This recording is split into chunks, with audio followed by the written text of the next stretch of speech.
So, yep, it should be on. So, what is this? Oh, gosh. Whiskey? Bourbon? You gotta talk into it. Whiskey bourbon. What brand? What Calumet, Calumet? Don't know it. 16 year. So, this you brought this. Yeah, he Dang. brought some for us too. But Well, don't mind the face I made. No. Pussy. yeah, big I vagina. think it's good. Yeah. He's Damn. I like Long he Branch tried better, the though. Long Branch though, and he liked it. Yes. The It's- Long Branch is really smooth. It's like Yeah, the it's burn. real Yeah, there's no smooth. burn really. There's a little bit at the very end for me, but no. The water's going down great. Vodka. Water's not bad. Yeah, the vodka's good. Got some I was gonna Tito's say, in there.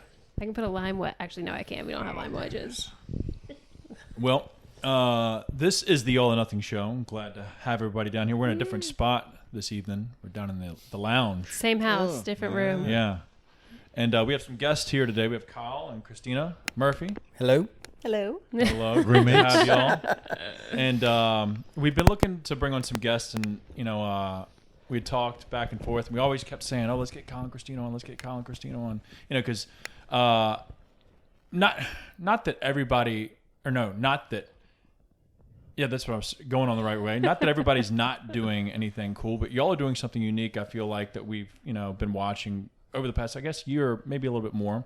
Y'all both have, it seems like, careers going, but at the same time, y'all are building another business outside of that, which is cool, and I think something that Couple of them. I would like to learn more about and hear more about, and I'm sure people could learn something of, hey, you can have a career and also build a second or part two of your life as you finish that career and that career and move on to something else that brings income, hopefully generational. Yeah. So let's start off with you, Kyle. You are a firefighter, right? Yes. Nice. How long have you been a firefighter? So I started when I was 14 on Oh, wow. community service. Actually, that was 13 when I was on Was community that service. forced fun? Okay, yeah. Like you, what'd you do to? How did So you? court Did you get what did you legally in do? trouble? suggested. Story, Kyle. I had somebody tell me that I needed to go do community service for not doing appropriate things. Yeah. I may or may not have borrowed my sister's truck, and At 13? yeah, Okay. you know,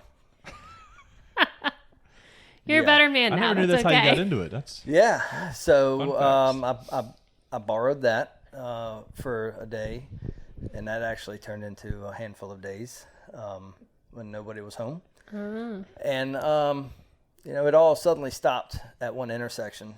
Shit. Yeah. Whoops. Yeah, when I didn't. Oh, God.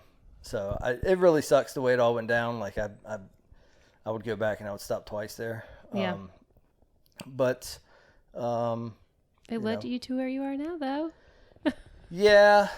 I mean, who hasn't done something they fucking regret or I to be know. like, hey, what a dumbass decision I Wish made. I could go back. Yeah. Everybody has that one thing, whether they want to admit it or not. True. I used to steal. You my have sister's that car when I one was fucking thing that you think 16. about. Yeah. Yeah, I used mean, to so steal cars when I was it did younger, lead too. to something cool. Yeah. But I thank my sister for allowing me the opportunity to take a truck. Yeah. Yeah. Shout out. The loner. But it all good things must come to an end, and that it did pretty quickly that day. Yeah. So but then I started at the fire department at 14 in New Kent, and it was just washed a lot of fire trucks, Yeah. swept a lot of floors, picked up a lot of bingo trash, and that was it. And then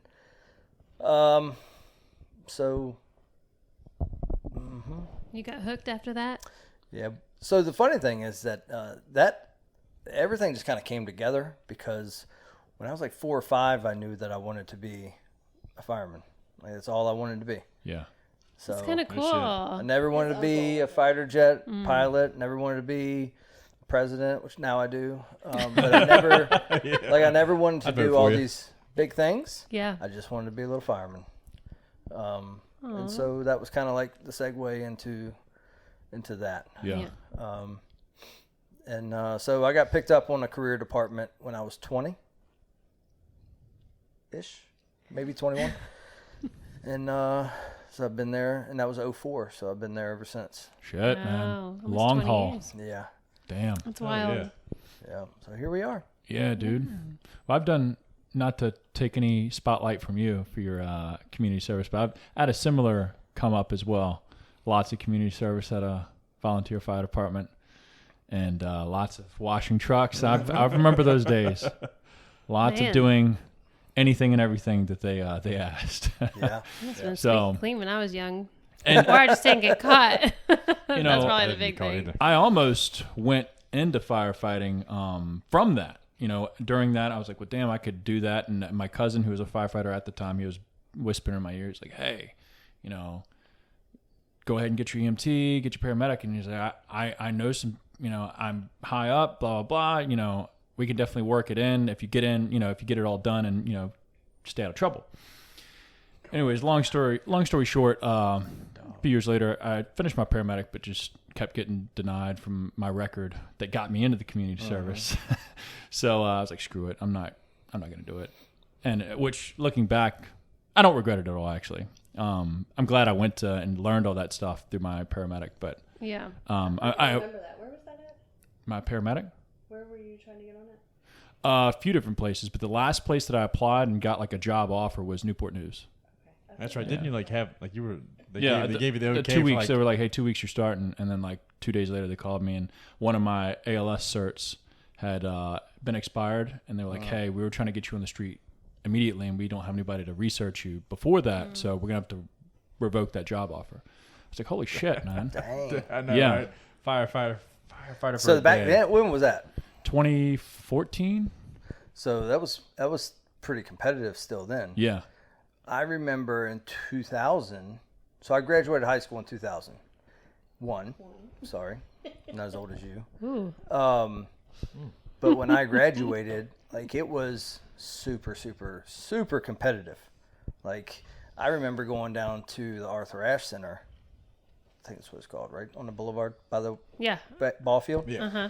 And sitting in that big room and testing with, you know, hundreds of people. Oh, yeah. Standing in a line Yep. I with did the like same thing for all the way around the Rico. building. And that was just one test.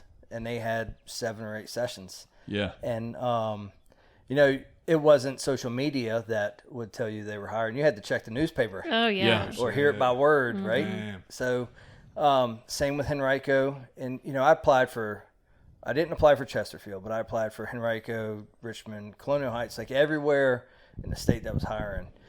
And, you know, they picked me up. I worked part-time for Richmond, and Stafford ended up picking me up. Yeah. So you did paramedic, though, huh? The Yeah. whole class. The whole class graduated and That's everything. a commitment there. Yeah. He saw a baby being born. No, that's Oh. part of it. You have to do a lot of, you know, clinical hours in different departments and whatnot. But It's like, did it I do twice. everything Not I fun. can not to see that. yeah, well, I was hoping because they were going to let me slide because I had gotten my hours in, and I went at different times and different days, and you'd had to have seen at least one birth or, you know, delivery. And but they were gonna let me slide because I'd already cranked out like 20 some hours. I forget what the recommendation was, or requirement was. And literally my last day, like 2 hours before the clinical shift ended, hey, we're bringing somebody in. You're in luck. I was like, shit. Yeah. Not And good. the awkward conversation is I had to go in and ask the chick if I could be in there and watch. Well, like she was already getting like carted in. Yeah. She's breathing, sweating. They just brought her in by ambulance, and I was like, "Hey, do you mind if I watch?" Shut the fuck up. And like she's not even she's coming in by ambulance. Like it's not even like You she's mind if you walking watch? in herself. Yeah, it was at Meadowbridge. Damn. More original. Memorial, That's yeah. more original. Yeah. That's where I had where- Reese. That's where she had those 2 kids. Yeah. I had this. Yeah. Aw, yeah. Yeah, them Yeah. kids. Them damn kids. I did not watch. No. Really? Oh my gosh. One- Jake started one up is- here, but he I didn't ended want down to. there. But We then, got like, we got 4 to talk about hours- something else. 4 My hours stomach's later. gonna turn. I can't Like do you that. think you start off saying it in your head, you're like, "Whoa," and it just gets a little louder. Whoa. Yeah. Oh. Fuck. Whoa. Yeah. And like, but that's all in my head. And I'm just like, oh shit. And I don't even have hands on this. Like, I'm just watching. Of course, we can't see anything, so Yeah. I pushed for 4 hours though. So by the end of the 4 hours, he literally felt like he had delivered the baby. Oh yeah. He tells people that he delivered delivered the child. I'm like, Basically. that's not true at the baby. all. That shit was wild. Once in a lifetime. Wow. And then I know you want to stop, but the after show, Yeah, that's when I walked away because that's when I was like, that was my probably the God. most gruesome. Yeah. After everything, the baby comes out. Then It's a miracle, what else guys. comes out? So how's the bourbon taste? I didn't enjoy it. Like, it's different when you got a job to do, but when you're Yeah. just hanging out watching things, like, No, I'd rather watch the I think race it'd be- or Yeah. paint dry. a lot cooler if it was my baby, Yeah. but somebody else's. Well, first off, they're junk, yeah. and then something coming 'Cause out of that's their scary. junk. I mean, you're dilated. A lot of noises going on. Yeah. Miracle of life. Yeah. That's it. Yeah. But anyways. Yeah. So you're This a is where you find out firefighter. how weak my stomach really is. Like, if I'm gonna zoned, Firefighter so long. if I'm zoned in and I'm focused on something, like Yeah. I have something to do, then I'm good to go. Like, it doesn't Yeah. bother me. But I can't sit there and dwell on it. Like, Yeah, if you're like third wheel, just like, oh, you're not busy with it, and when it's done, that shit pops out. I'm out. Done. We went to Roma's to have lunch with them one time with Reese, and she was eating formula, and like a little bit of her milk like spilled or the bottle, whatever. And Kyle was like, "Was that booby milk?" And I was like, "No." Christina was like, "You saw her make the bottle right in front of you." And he was freaked out. I was like, "Is it that bad?" He Look was on like, his "No, I face. don't Yeah. do No. it." Booby milk, like, he was about to that is lose kind it. of like a weird thing, breast milk or booby milk, whatever you like to call it. Bring it down here, I don't care. It's just like the same thing as like shut up. spit or anything else. I Like know. it's like, oh, that's on the table. Yeah. I just Yeah. like it was just funny because I literally had made the bottle, but like he was the fact that there was white liquid on him, he was like, "What is that booby milk?" Like he was about to die. I was like, "It's okay." We got another one. Oh yeah. Does she need a mic? People Oh. come. Okay, No. okay, come here. You don't have to lay with him. Goodness. She was She whining the needy. whole time. We had to let her bring her down She here. needy. Lay down. You're good. Lay down. How old is she again? 11. Too old. Time to put her down. I keep telling Time her. to She's put it so down. Get down or I'll sweet. put you Old, down. old yeller. Big time. She's so sweet, but Sweet dog, but I just found out that she might have an ear infection. she just. Damn. She's just so I mean, old. she doesn't do anything but lay on her bed Yeah. Oh no, poor and thing. scavenge for crumbs. Well- that- Sounds that like baby. Christina. This is Maya, everybody. Christina, we haven't heard from I you know, much. Christina, What's yeah. up? What have you been doing the past couple years? Have you been momming it? Like, what have you been doing? What have you been up to? Well, momming it, yes, with Yeah. 2 teenagers. Do you need the bottle? Kaylee graduated last year, need more? so that's been easy. Yeah. Kyle Jr., aka Yeah. Caleb, has been challenging, but love him. Yeah. How old is he? He's 17, so he's a senior damn. this year. Yeah. He's Ready been, to tear he's stuff good, though. up. He's Yeah. good. So he's following his path. So he actually did the high school firefighter class. Nice. Getting in there a little easier than I. Yeah, Yeah, I'm sure. no community service for him, thank God. So he Voluntarily. he did the high school firefighter class at Hanover last year, and graduated from that. And then this year he's doing the EMT class. Yeah. So he's hoping to get on with the fire department. He just did 2 ride-alongs at Station 6 in Hanover. Cool. Cool. So he's excited about that. Man. So he's working and just going to school and doing that. What they asked about mom. Yeah, mommy. Yeah, no, Yeah. just roll on. For me though, I'm just still kicking it at Capital One. Nice. Yeah. 13 years in December. That's a good place to work, though. I mean, I think I found out like a couple months ago you worked at Capital One, and I've known you. For I told him. years. I know. been I was like, do you 13 not ask them years since I've been questions? Is that on the Innsbruck? I didn't They think so got worked. they got a spot out in Innsbruck, don't they? Short bus or We Short do pump. have one at Innsbruck. We do have Yeah. one in. Damn, they're So- everywhere. I thought So she we have one laid in the massage in chair. Innsbruck, yes, off Cox. Yeah. We have one out off 288, like near Job Shack. Yeah. But I work from home Mondays and Fridays. So you, Don't give me that look. so you don't. And Tuesdays and Wednesdays and Thursdays. Oh shit! I was about to say, and plus where- Thursdays is our team day. Okay. And then we're supposed to pick another day, either Tuesday or Wednesday, Yeah. to go in. All right. So, Well, that's cool. That's So been Mondays pretty and Fridays, nice. So- we ain't really working. no, you still I getting to that? work. All right, It cool. has been challenging lately, Yeah. actually.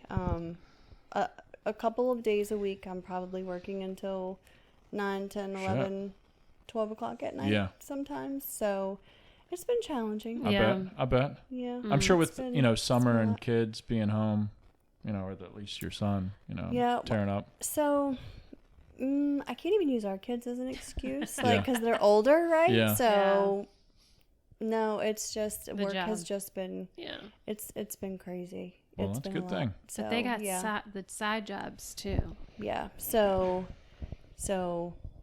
yeah. I'm gonna hand it back to him and let him dive in that. So I do my full-time job, which holds me back from helping him Yeah. with Right. the 2 side jobs that we do have. And I say side jobs, but they're really Full-on businesses. they are full-on businesses. The newest one is more of a side job, but our real estate business is pretty full-time. I was Good. gonna say booming. In fact, Yeah. most of the time, and I'm surprised he didn't say it, but most of the time he says his fire department job is his part-time and the real Well, I mean, estate it's is his full-time. 10 days Yeah. a month. So You I'm post gonna- about it a lot. I'm gonna so. pass it back to him to let him talk about that sure. because we Yeah. went to a real estate meeting last 2 weeks ago, and I Yeah. did an introduction and then passed it to him. And he's like, "Well, she said everything for me." So Oh. I'm She gonna let him talk learned. about it. Please. Well, that's definitely why we're sort of here to learn about this real estate business a little bit more. Love that. And So- I do want to find out about your Airbnb too. For sure. So- For sure. Nantucket. And how that would go. He ain't about that life. No. This is she. It. Yeah. Oh, okay. We believe She, in genders here. So Okay, where yeah, I don't that- think you can say that. You guys are getting ready to get canceled. We believe what point in time? Two genders. there's just Two two. genders. What point in time? Or at least how long ago? How many years ago? And like, what was the initial step? Was like, damn, we fell into this first property, or the intention was, hey, we're gonna pick up this first property and flip it and or rent it out. So, in 2004, we bought a house over here to live in. Yeah. And we lived there until I got my divorce from my first wife. It was crazy as hell. And Shout out. He's so stupid. that was my starter marriage. And finisher. He looped back around. Didn't learn the first time. So we bought that house, and then we ended up splitting in 2014. Ended up getting back together in 2015, and it didn't make sense for us. We knew that we were not going to send our kids to anything past elementary school out here. Yeah. Yep. And so our daughter was in 5th grade, so it was time to figure out shit or get off the pot. Yep. Right. She had an apartment in Mechanicsville, and then we had a friend. Oh, that's right, yeah. We had a friend that that needed a place to go because of whatever her stuff was going through. So I moved in with her, and then we rented out this house to our friend for. Nice. I think our mortgage was like $950, and Sheesh. we God. rented it that's to crazy. her for $1,000, and then that was in 2015, and then so that was when we became a landlord, right? Yeah. And had no clue what the hell was going on. She Right. was like, "Hey, this broke." I'm like, "Fix it." I don't know. You live there, What not do you want me. me to do? Yeah. So then, and I couldn't ask for a better tenant because she's like, "Hey, I want to paint this wall and I want to do this, and this isn't working." So I did fix that and like all this stuff. So I was like, Shit. "Yeah, this is pretty cool. Go Yeah. do it. Yeah. Have at it." Wow. And then, so I was on day work at the firehouse from 2014 to till COVID, and I was assigned to the training division, where we did a whole lot of hours, and it was 5, 6, 7 days a week was the regular, and a lot of nights. Get home late, and then get back up, go early in the morning, and just run cycle classes through. And so I told her years ago, I was like, I want to get into flipping houses. I want to do that, at some point. And I got that idea because my brother flipped, I don't know, hundreds of houses. Dang. And Really? he's a real estate appraiser. So he's always been in that game. That's nice. He was partners with a construction company. They flipped a bunch of houses. He had some rental properties, and he's modest as hell. Like, he's humble as hell. So talking to him is like, you got to pull it out of him. So, and I never knew what I didn't know. So there was no pulling from him. Like, I didn't know what to talk questions What about. to ask, ask, right, yeah. right questions to ask. So I called him one day. I'm like, hey, I'm thinking of selling that house over there because, we paid down so much, and the tenant wants to buy it. So what can I do? And he gave me like, I don't know, 7 or 8 different options. And I was like, Do what? what? I thought you were going to give me one option. What is all this shit? Like, what are you talking about? Right. Like, selling on terms and payments and all this. And he was like, yeah, there's a million ways to skin a cat. So we got to thinking about it. And again, the real estate thing it was a blip way in the outer parts of the radar. I was focused on the fire department, focused on like doing that job for the rest of my life until I was dead or broke. And that was it. Right. And so talking to him got me more interested in it. And then I was on the highway to learning as much as I could. And so I spent the next couple years like just paying more attention to it when I could or when I wanted to, when I thought about it, listening to podcasts, reading books. And then the more that I did, reading books. And the more that I did, the more I was interested in it. Audiobooks? So the more it was like the next step, push the door open a little bit more. Yep. And then I took, a couple more inches and pushed it open even more. And so COVID hit, everything shut down. And 2020, I got moved in May from training back into operations, which changes my schedule to 10 days a month versus, 60. Dang. And so I don't like sitting around. I've always had something else to do other than the fire department. When I was on shift work, running another business, worked for Richmond part-time, doing whatever, and drove a taxi for a long time in Richmond. What? Yeah. Really? Yeah. Oh. Yeah. Oh, I was like, what? Yeah. I thought you meant like an actual taxi. I was like, What? Where you take throwback. where you okay. take unsick people to places so they could get out of the ambulance, go to the hospital, very expensive sign taxi. out, and say, "All right, thanks." Yeah. Yeah. They would walk out of the hospital before we would leave, right after writing over reports. They just wanted to go from one side of town to the other. Oh, man. Yeah, The hotline. yeah. So, Dang. so I've always done something else with my time. 'Cause Yeah. There's so much extra time. You only work a third of your of time, right? Yeah. A third of the month. So, I got in with a buddy of mine who ran a construction business, and I worked with him. And I was like, well, I'm getting ready to start another business. I'm only, like he knew, I was only there part of the time. He was another fireman, and we worked on the same schedule. Just in Northern Virginia, it's really easy to find where you're on the same schedule because we all work the same schedule up there. But down here, they work some weird shit. So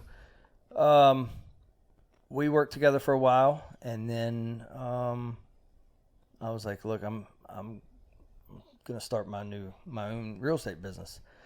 And he was like, doing what? And I said, whatever, flipping houses, whatnot. He was like, well, why don't you come in business with me? I said, all right, well, I'll help you do the back end stuff. I don't really want to be out doing construction because Right. that's Working, I've yeah. learned my It's time is the hard. most valuable thing. Sometimes Yep. it sucks, Yeah. Yeah. And I love the work. Like, I love building things. And this dude taught me more about construction in a short amount of time than I would have learned from a lot of other folks. It's good to have that knowledge, though, Yeah. especially in flipping houses. Yeah. Like to have that back. Yeah. Yes. Yeah. And we're still. I'll get to that point in a minute. So we went into business together, and I was like, you know what? It got to the point where I really value my time, and I don't want to waste my time. I've only got a certain amount of it. I sleep a portion of it. I work a portion of it, and it's really important to me what I do with my time. And I'm pretty intentional with things that are going to take a lot of my time. And so what ended up happening was I ended up doing a lot of construction. And the deal from up front was I'll work construction, I'll learn as much as I can, but I do not want to be doing work every single day that I'm off. And this dude loves to work. Like he goes to the fire department, gets off the fire department, goes to work. And I don't like that. It's just not me. No. So it got to the point where I was doing the same thing. And I was like, I want to do this other thing. And we flipped the house together. We partnered with my brother on the deal. We flipped the house where we did the work, and it was another thing of go to the firehouse, get off the firehouse, go to work. Work till the sun goes down, and then go home. Repeat. And then I had to do, any of the money stuff with the business.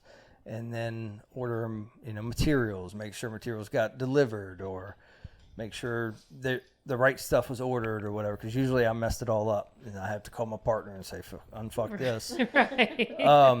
So, I was like, man, I want to go to lunch with my dad, and I can't do it because I got somebody waiting on me to finish their deck, or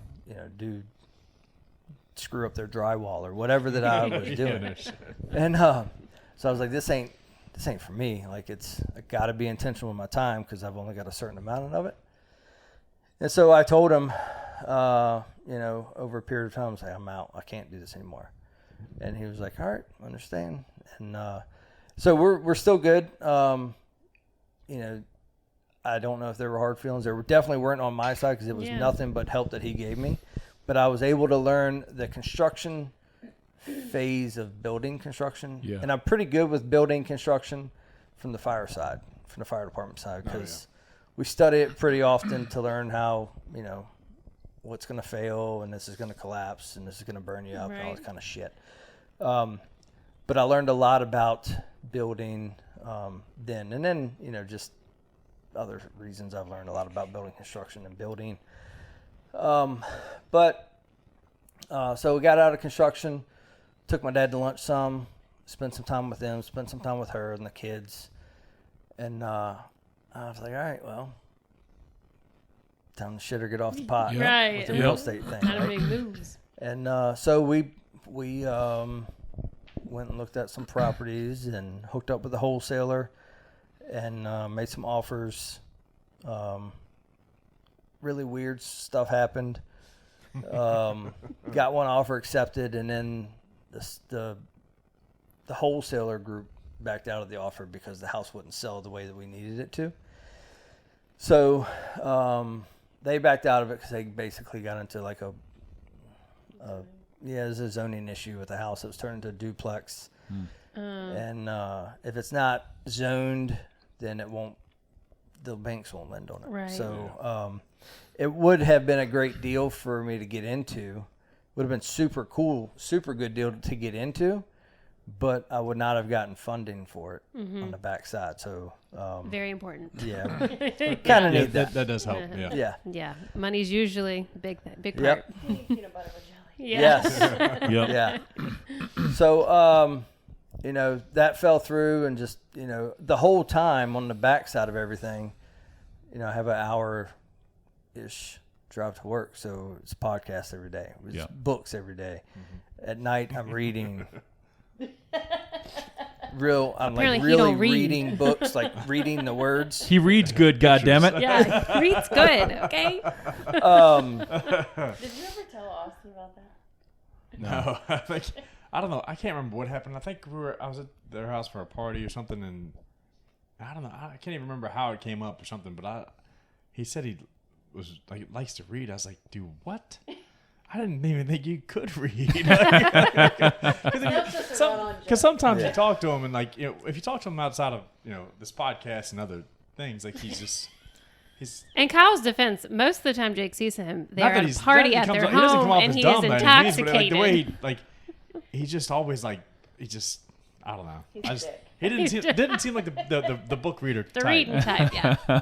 Bookworm. It's like he would like beat. All right, do book we need to get readers some up. gloves and That's settle this right now? Do we need to settle it? I feel like I'm getting Rough and beat rowdy? up. Anytime reading anything, books Yeah. comes up, he always gives Kyle shit. Every time. Need a picture book? I'm like, Yeah, exactly. we play a card game at the end of this, and you have to read a card. Oh, yeah. So I just, I'm out. We'll see. Christina will read it for you. It's like, Fuck that. So yeah, that's where it came. I can't remember. anyways, how, but that's he where it read came lots from. of books, okay? Good. Yeah. He did. He's I read a a reader, couple y'all. books. He's a reader. Yeah, yeah. He can read. I can read. He figured it out. Yeah. I'll find out soon. So like I was steady, like just investing in me at that Yeah. time, just learning and learning. And what I didn't know was I thought I was reading stuff because, like I wanted to learn, but in the back of my mind, what was happening was like I'm learning a whole lot and I'm asking a whole bunch of questions to people that were way smarter than me, and then I was like gave me balls one day to just go out and make an offer on this house, and Yeah. she was like, okay. I was like, oh, well, I want the lot next to it too. Well, if you're like, going to give okay. me one. So they gave me both. Oh, That's awesome. Yeah. all right. And so let me back that up a little bit. What happened was we refinanced this house over here. Oh, yeah. And what? Yes, you're right. That's why I said we're backing it up. Back it up. So we refinanced this house over here, and we did a cash out refi. But I did it to where we couldn't, like, they're like, oh, you can get $100 grand out of this house, or 110, whatever it is. Yeah. Well, we had the tenant in there that needs, you know, I wanted her to continue to pay the rent. And then Yeah. I wanted her to pay enough to where we were able to, because I knew we were going to start a business. I wanted to take the personal relationship out of it. I wanted that tenant, that property, to be able to pay for business operations. Yes. And then I wanted it to also be able to pay for maintenance issues that come up. If Jake needs to come over there and fix the AC for free, no problem. Yeah. But if the plumbing goes free. bad, I need to pay a plumber. Yeah. You know, Jake usually does not work for I'm me. not worth anything. Amateur plumber. Yeah.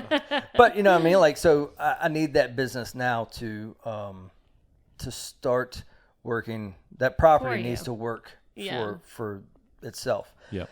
So we've decided on a number from all the books that I read from, you know, we decided on this number of, this is the amount that the mortgage needs to be.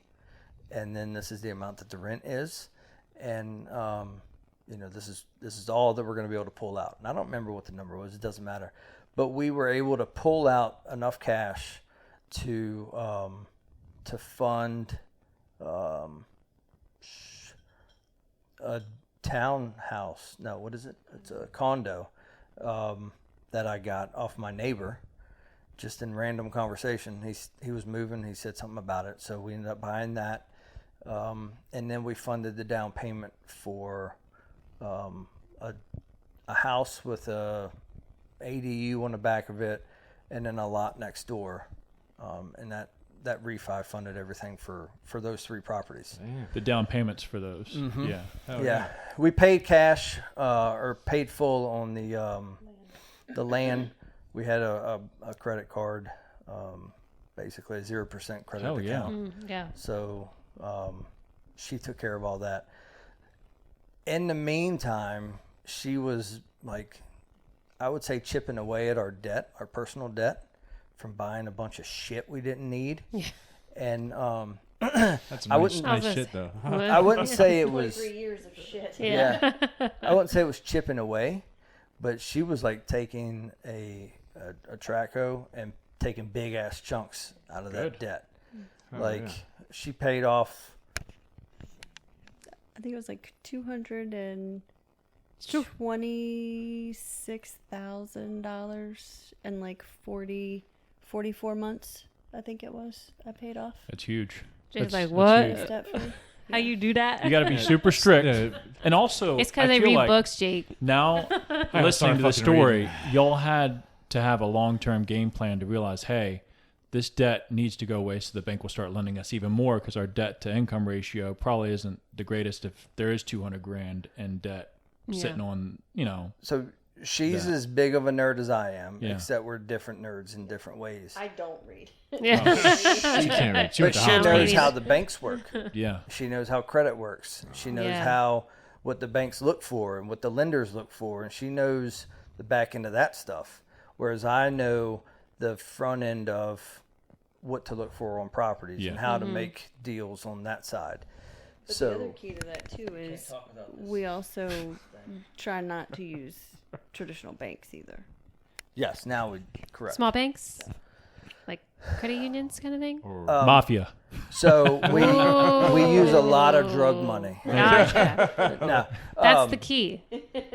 so we do a couple of different things. I think we're skipping a lot. We'll talk about financing a little Yeah, bit, that's right? So we cashed out this house over here, bought those used the down payments for those properties.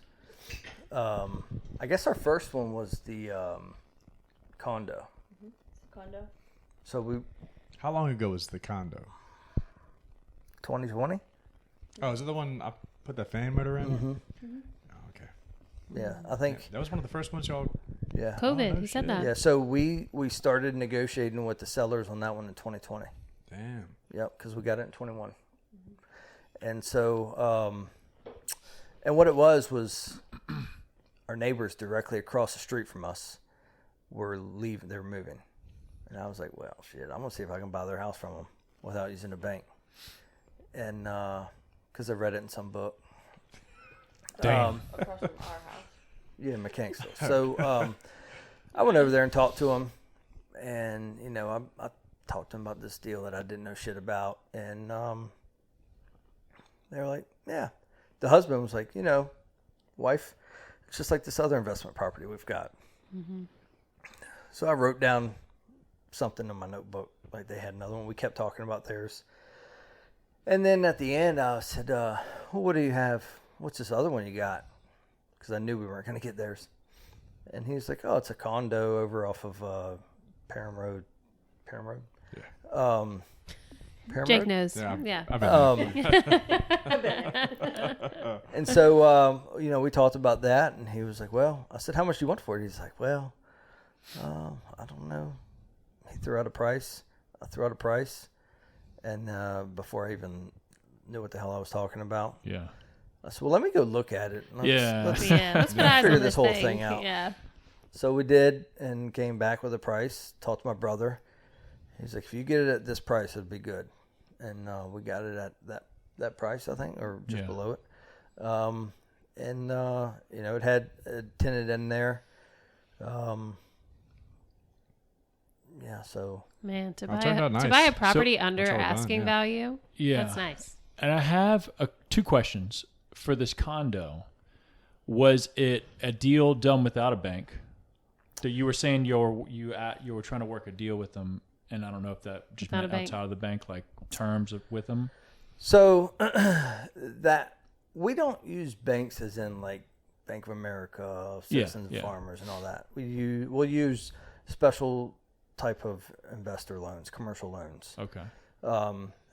We have some DSCR loans, which are debt service coverage ratio loans, which those lenders will lend based off of the performance of the property, Gotcha. of the tenants in the property. Mm-hmm. So they look at a lot of them nowadays want a contract in place, a rental contract in place, and they will look at what that rental income is, and they'll give you based on what that rental income is. What That makes if you sense. don't have any track record or history with that property? How are you getting the first initial one?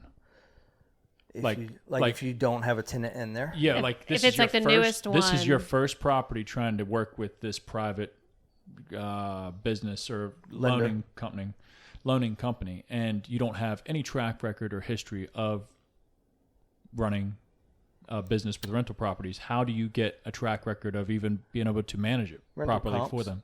Okay, so there's some Yeah. type of like, Yeah, you can pull rental comps of what everywhere else or what that location is renting for in other places. that's still wild to think, because what if you're a crap business person or you just let it go? So they're not lending to you as a person as much as they're lending on the property. Gotcha. Okay, so they actually own some of the property. They're not lending you money. They actually have equity in the property, I guess. No, they're lending money to you to purchase the property. But a lot of these people or companies will do it based. They'll lend to LLCs. Okay, Some of them won't even lend to a person. for sure.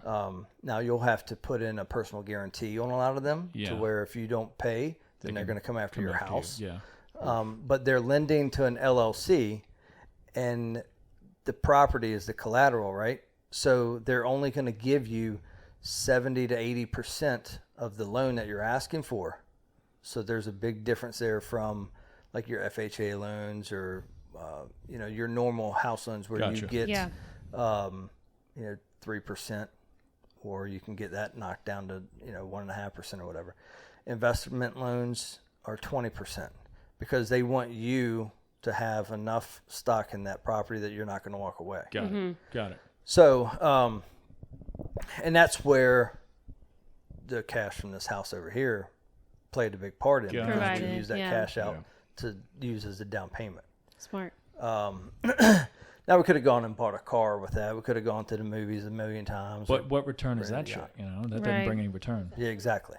So, we took that one. We put more debt on that property that we have, but we stayed in that deal to where we're not paying anything for that house. Yeah, no, it's Tenant is. paying for Right. it. Yeah. Exactly. And every month that tenant pays the mortgage down more and more and more and Exactly, more. yeah. So in 10 years, 7 Plus years, some. 10 years, we'll do it again. Yeah. Right. But now we'll be able to, in a couple of years, we'll be able to do it with a handful of properties instead of just that one. And then we'll take that cash out and we'll buy even more with all of that. Yeah. It's, Right. it's awesome how that one property provided That's how it starts. this so much. Yeah. Yep. We've talked about because we're the same boat. Like we're in the Sanson area, and we do not want Reese to go to schools in this area. We prefer, obviously Hanover, King William, wherever. And so we've said before, we were like, I don't know if we should just sell it when we, because we want to leave probably in a few years, 2 or 3 years. Do we rent it, keep it and just rent it out, or do we sell it, use that money towards the home that we want to build? But I mean, we're right next to the airport. I don't know. I feel like it's probably a good time to use this as an investment property and rent it. But I don't know. y'all You think? guys are Really? good people to ask. What should we do? Yeah. This is a really Jake's gonna hot do whatever you investment guys say. property area. Yeah. Really? Our other property is just right across the Yeah. street. No And it's a kidding. beautiful home. Like the people that owned this home before us, like completely flipped it. Because what we're sitting in right now used to be a carport. Yeah. Wasn't it your? Yeah. It was actually Christina's family. Or something? This used to be a carport, and so they closed it in. That's extra square footage. So, I mean, it was just very well done. So, I mean, I feel like we didn't even have to really do anything. I mean, we literally just moved right in. Painted the wall. So, we painted this wall over here, painted the fireplace. I wouldn't but- sell anything in this area right now. Yeah, I feel like it is such a good investment property, and all we're gonna do is make money off of it Yeah. as long as we price at the right price. That's what I was about to mention. Not that I've ever rented a property like that. It was a home, but Mm-hmm. just like y'all's example, y'all are taking y'all's old places and not selling them, which you could sell it, take the money and put it in take the equity. your next house or buy a car, whatever you were saying, the examples. Yeah, that Jake really wants you them know, to make a pool, but make a pool, put why a pool in their house. why wouldn't you try and increase your overall income in the long run by keeping the house and making it cash flow over the next 5 to 10 years once payments are down or whatever improvements are made, or 20 years when it's paid off. know, and Makes money for you you. know, just money rolling in. instead of taking that however much that you'd sell it for, and then that unless that money went into an investment somewhere else, it would never bring in more income in the future. It would just it would stop once you roll through it, or burn Yeah. through it. So there's the market has been like crazy in the last Crazy. 18 months, Yeah. 24 months here. so there's a lot of investors that have sold a lot of property because they buy it at 50,000, they rent it out for a couple of years, and then 2021 hits. You make a buttload and of now money. they can sell it for $200,000, right? Yeah. So that $200,000, well, that's 10 $100,000 properties that they can get in I was about Petersburg to say. now, Mm-hmm. right? In Section 8 probably too. Yeah, well, yeah. But so I know a lot of folks It's guaranteed that money. have It's gone, guaranteed money. The government pays it, you know. if you trust them. Yeah. Yeah. You're right. You're right. Right. There's a lot of folks that have sold a lot of property off. Like we know people that had hundreds of houses in the Richmond area, and they sold all of them off Oh damn! because I mean, yeah, prices were inflation, astronomical, yeah. everything, right? Yeah. So, and they sold all of them at over asking in 10 hours. Like it's just been crazy. Oh, yeah. You know, we're not in the position that they are because we didn't start 15, 20 Yeah, years exactly. ago. Yeah. Right. So they, in 2008 was when a lot of those guys Ooh, they capitalized yeah. swept in on and bought everything. everything for. Yep. So Damn. now those guys are becoming big lenders now and investments into yeah, they got a lot of cash. bigger to things, right? go around. Austin Yeah. literally sent us a meme today, and it was like, in 2009, instead of wondering if so and so is going to go to prom with me, I should have been investing in my Should have bought money. my first Wow. property. My All this first fucking property, property, because yeah. that would have been So so there- clutch. And there's a lot of people right now who aren't buying anything Yeah, because they're waiting for. they're what's worried getting about ready the to happen. interest rates, and yeah, Well, they're not worried about it. So on the investment side, they're eagerly anticipating the market to have drop. a decline. yeah, And it's going to happen, right? Mm-hmm. Because the interest rates for the economy to be strong, interest rates are between 5 and 7, I think, or 4 and 6, and you know, we're above that right now. So it's Yeah. going to end up coming back down because people aren't going to be able to get a house. right. In fact, we get alerts every single day, multiple times a day, of price decreases. Mm-hmm. Like on some of the apps that we have and stuff that we watch. Like it's nothing to see 10 price decreases in the Richmond area. It's crazy because a year and a half ago, True. when When we we bought were this buying house, this house, like yeah. we bought it in peak craziness. Well, We not had peak, put in but 9 offers within 3 months or something. And I think every single offer that we put in, somebody offered minimum, I think, like $30,000 over asking Yeah. from what we had put in. Because our realtor is smart. He's like, we're not putting in an offer too high. Because if it's appraising for a certain amount, we you didn't have the don't money. do it. Yeah. And We people didn't are, have the cash but to people throw are it coming over, up from so. up north, from New York, who are Mm-hmm. used. This is chump change down here. So they were spending straight cash on these properties and spending $60,000 over asking about price, because they were like, no matter what, it's a lot cheaper than buying up north. So I mean, we couldn't win. Like, he felt so bad for us. I mean, to the point where he was like, we are gonna find a house for you. And luckily, he knew your family, because we got this beautiful home. But Oh, Rex? yeah, sexy Rexy. I wouldn't call him that, but Sexy Oh. Rexy. That's literally his name in his phone. Peepaw is what I call him. Yeah, Peepaw. He's known me since I was like that tall. yeah. he's He known me as a we kid. we go to thinks his very farm all highly the of time you. down in Verona, down the street. I got him snowballed.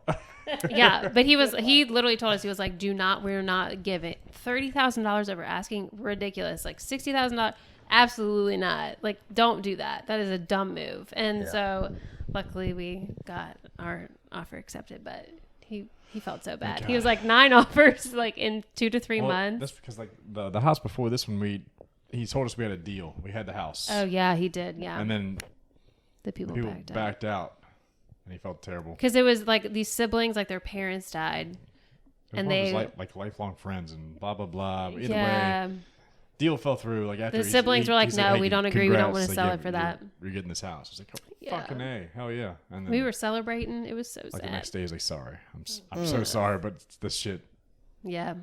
He's like, I'm pissed. Like one So of the then siblings was that like, this no, one. I'm not doing it. We're not selling it to them. We're going to see if there's a better yeah, offer. Either way, a year and a half ago, completely It was different crazy. world. It was wild. Wow. Yeah.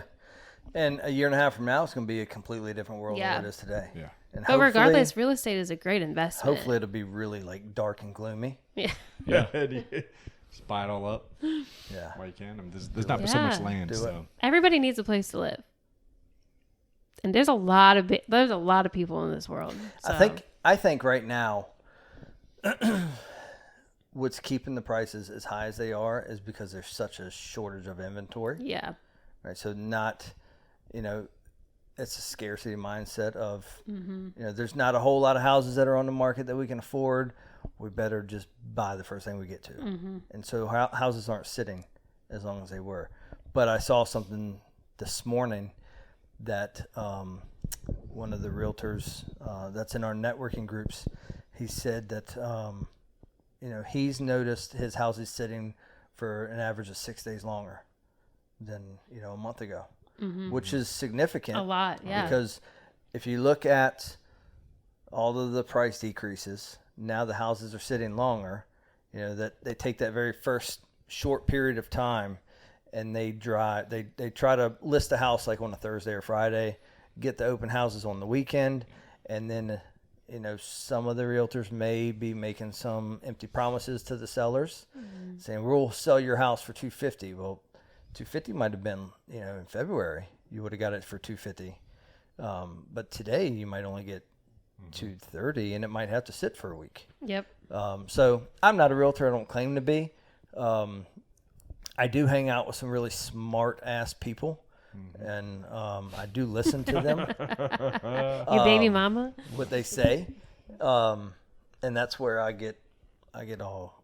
We go to meetings almost every week Yeah. where they talk about the market and all that kind of stuff, and try to make sure that people are making sound decisions. And that's where I tell you, like a lot of the older investors, they're saying we're not buying anything right now. We're waiting until the market crashes. And I'm not going to wait till the market crashes. If it, I'm buying houses now where I'm not using my money. Right. If the market crashes, I'm going to buy houses then, and I'm going to use somebody else's money. exactly. Yeah. Or I'll use our money then, and we'll do what we can. There's So, always, I'm sure, deals if you're looking, if you're steady looking. If you're not looking, you're probably going to miss on those deals. There's Yeah. always going to be a deal. What's the deal with your Airbnb? Are you and your mom have one, right? Like, Yeah. is it good or do Piscataway. another or? Yeah, well, the way that deal worked out was fortunate because we were able to not have to make an initial payment on it within the first 2 years. So we were able to get into the property, fix it up, remove a ton of shit, years and years and years, just trash, a single wide trailer, paint, An in-ground pool. yeah, in-ground pool, like rip a ton of shit out of the property and sort of pretty much renovate the house within a year. And then this is our first season. The summer season was our first season with it actually being listed on Airbnb.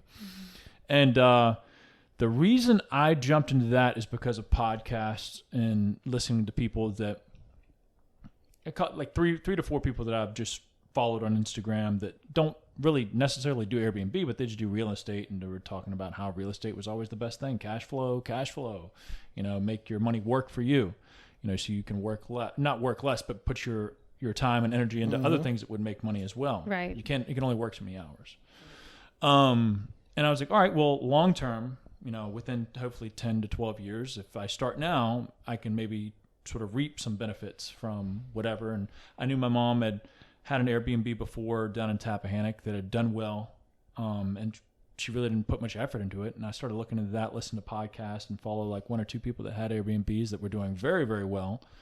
And I was like, dang, well, that sounds like a cool move because we don't have to keep somebody in it for a long period of time. Just come and go, short-term rental, and they can come in for a night or they can come in for 30 days straight. It just depends on how long they book it for. And the return, even though it isn't guaranteed, the return to me after listening to podcasts was a lot better than just a guaranteed, $1,100, $1,500 a month, which is great if it's, if the person's paying it. But with the short-term rental, they're paying it up front, you're getting it, it's hitting the bank, and then they're staying, and there's insurance with it and everything that Airbnb covers. But you're able to charge a couple $100 a night for their stay instead of just, so with one weekend of bookings, the mortgage is paid for and everything else is cash after that. Yeah. Well, it's also like it's not just a normal property. You are waterfront property. Yeah. That too. So You got a you're very good spot. guaranteed that is a spot that I would never want to do like a long-term lease. I would always want to do short because people are going to constantly want that view. They want to, they want to go there to do a short-term rental. Off of the Rappahannock River.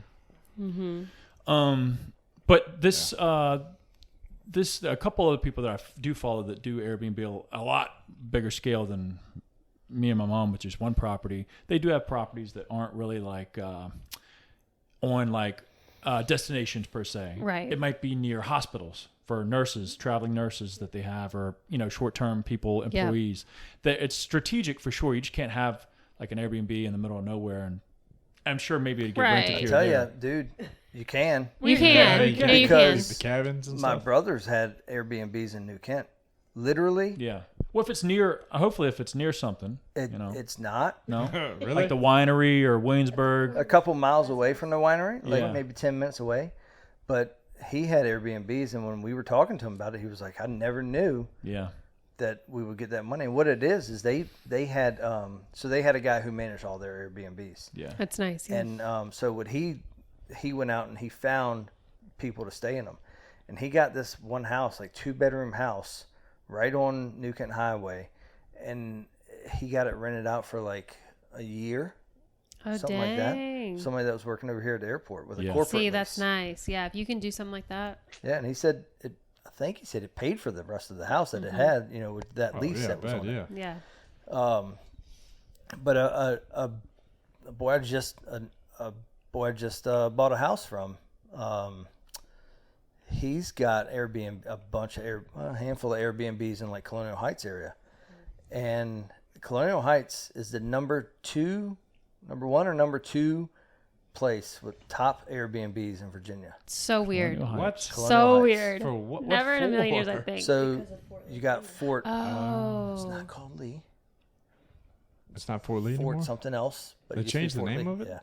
Oh, I didn't know that. I thought it was still Fort Lee. Totally gay. Holy shit, man. Is it because of that? It's woke? I don't know. Oh no. Here I we don't know go. why they would change it. Any other reason? But Right. Anyways, um, hope they're feeling better about it. Yeah. Oh, I'm sure it made a huge difference. yeah, it did. Some people sleeping good at night. Yeah. Yeah. But yeah, he's got a handful of Airbnbs in there, and he's making a couple $100s a night. And what he's done, he's got it rented out to That's awesome.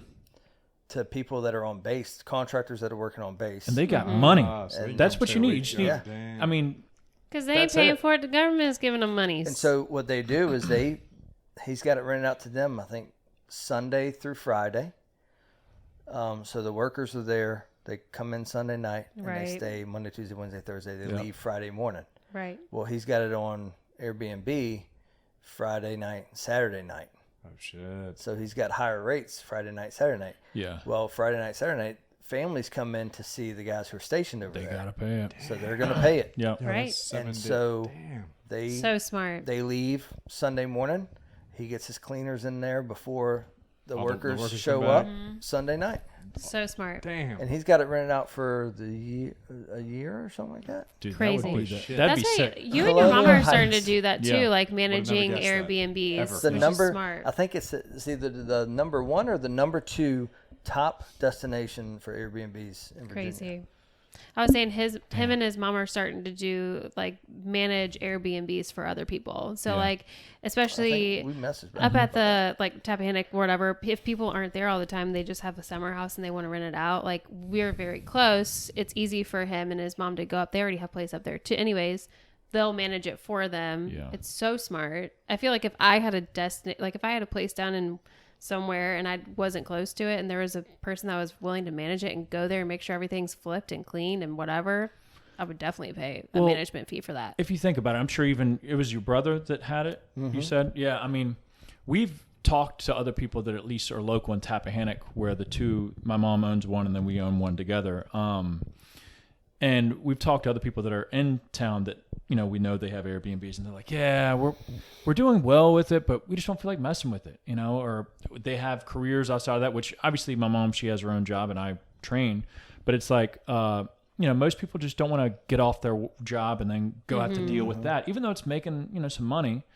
So that's where we saw the opportunity. It was like, all right, well, if these people, if they had it all taken care of, would they be willing to, obviously take a hit or take a cut to have it just mind-free, thought-free of just, hey, people are checking in, it's getting clean, grass is being cut. If anything breaks, either a contractor's called or something's getting done. That, yeah. Things are all taken care of, so all they're having to do is just make sure if the bitch burns down, they they make sure those payments go through. You're now, good. Are you working for them or are you leasing from them?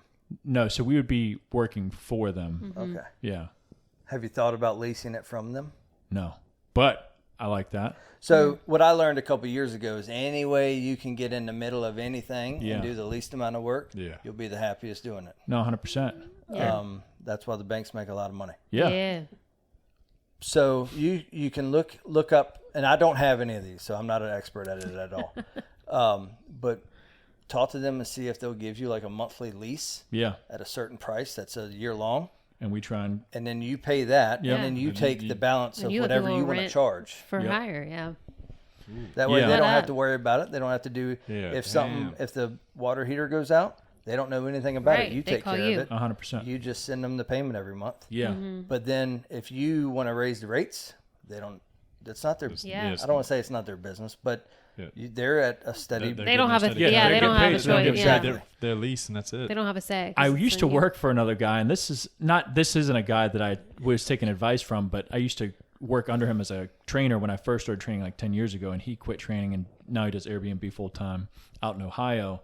And I'll see his post here and there, and he strictly does the situation you're doing. It's pretty much arbitrage, where he's going into these condominiums and duplexes and that are for lease for rent, and he'll talk a deal with them saying, hey, I'll cover this, or I'll guarantee or commit to this amount of time, this many months, if I can short-term rental out of this, and I'll take care of everything, maintenance, blah, blah, blah. And so he doesn't own any of these properties that he's making money off of. He's just pretty much like a middleman per se. And damn, he isn't paying the taxes on or anything like that. He's just literally making money off of somebody else's property. Smart. Yeah. Which, I guess you have to have, with that, you have to have a finesse to it, I'm sure, and, it takes the first one to figure it all out. But I'm sure it's definitely doable. If somebody's hurting for money, it's going to, they're going to take it. If they value their time and they don't want to deal with things, that's a perfect opportunity to say, instead of me just going down there and cleaning it for you or doing whatever you do down there, why don't you just let me give you whatever price you want? And you guys negotiate it, and then it's guaranteed to that guy now. Now he's not waiting on. He's not waiting on. No thinking about it. Yeah. Somebody to come in, or he's not worried about somebody smashing the TV or anything like that. Yeah. His money is coming in every month. I was going to say, like, even though he's not making money off of you, whatever, he's still making money. Like, he's not making as much money as you, but he's still making money doing nothing. Yeah, but you're making money not having to buy a house now. Right. 100%. Yeah. Right? So it's what you're willing to do. You don't have that debt per se. Yeah. I like that a lot. Mm-hmm. Yes. Smart. And if, that helps a lot when you don't have cash to put on down payments to buying, until you can get in position to where you can actually, have down payments and or, just cash liquid to be able to buy shit outright, That's the way to definitely start. For anybody, I guess, that's listening to this that wants to, hey, how can I get into rental properties or short-term rentals? That would be the way. Like, you need little to no money. Yeah. Right. So or use somebody else's spot. I bought a house last week. We closed on Friday. And then I closed on another one, I think Monday or Tuesday. Yeah. And I'm not paying a penny. In fact, we picked up a check for $3,000 today from the title agent or from the closing agent. Amazing. So we got paid $3,000 for buying a house last week, and then next week we'll do the same thing. I can't brag about it. With these private loan companies, Jake's like, I still want to know how you paid off $220. So with these private loan companies, these are not individuals that are loaning you money. So with these two deals, yes, there's 4 individuals. Okay, so they're like investors. So they're partners of ours. Okay. Not partners of ours. So they're lenders to us. Like You call them whatever. I mean, they're fucking big bird. I don't care what you call them. Yeah, I get it. I call them partners. Some people call them lenders. But when I say like that cup right there is, I can buy that cup for $50,000, Yes. and I can put $25,000 into it, Yep. and then it'll be worth $100,000, right? Or 120, whatever it is. I'm going to go to you and say, hey, look, I've got this house that I need $50,000 for. I'll give you 10% interest, amortized over a year. Yep. And then I'll pay you that monthly payment every month that I have your money. And then, there's points. I don't know if you know about points, but it's 1% of the purchase price or the loan amount. And so I'll pay you to use your money to buy that house. Yes. Right? I get that. So whatever that math turns out to be, I'll pay you every month. Yeah. Okay. Well, I still need $25,000 to fix it up.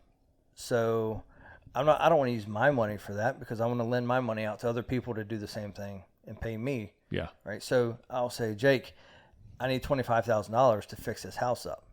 So you're actually going to be in what's called first position on the loan, on the note. So if I get hit by a truck tomorrow, aliens come get me, or I go to Mexico, Go to jail, whatever. you can foreclose on the house and take the house. Gotcha. All right. It's So, yours. and the house.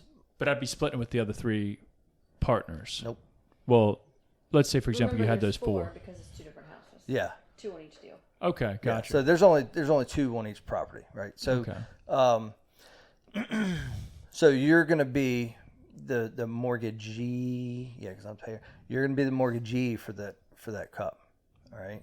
So something happens to me, you can foreclose on that. Now Jake comes along and I need him to give me the rest of the money so I can fix it up.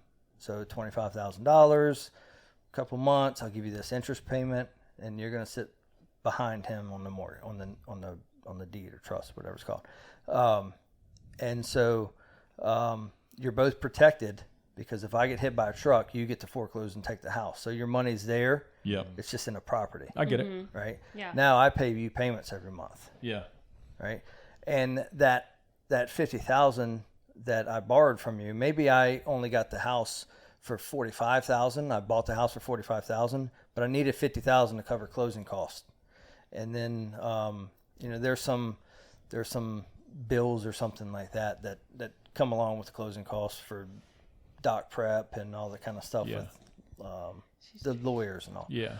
So I'll use that money to pay for that. That way there's nothing that comes out of my pocket, right? Because he's So going to smart. fund the rehab. So then my contractor goes and I set up a schedule with him. This is how we're going to do this work. And I'll pay you this much to start. And then when you get done this first phase, I'll pay you the next amount. And then I'll pay you the next amount. And then I'll pay you the next amount. Yeah. Now, a lot of lenders, private money is what it is, private money lenders.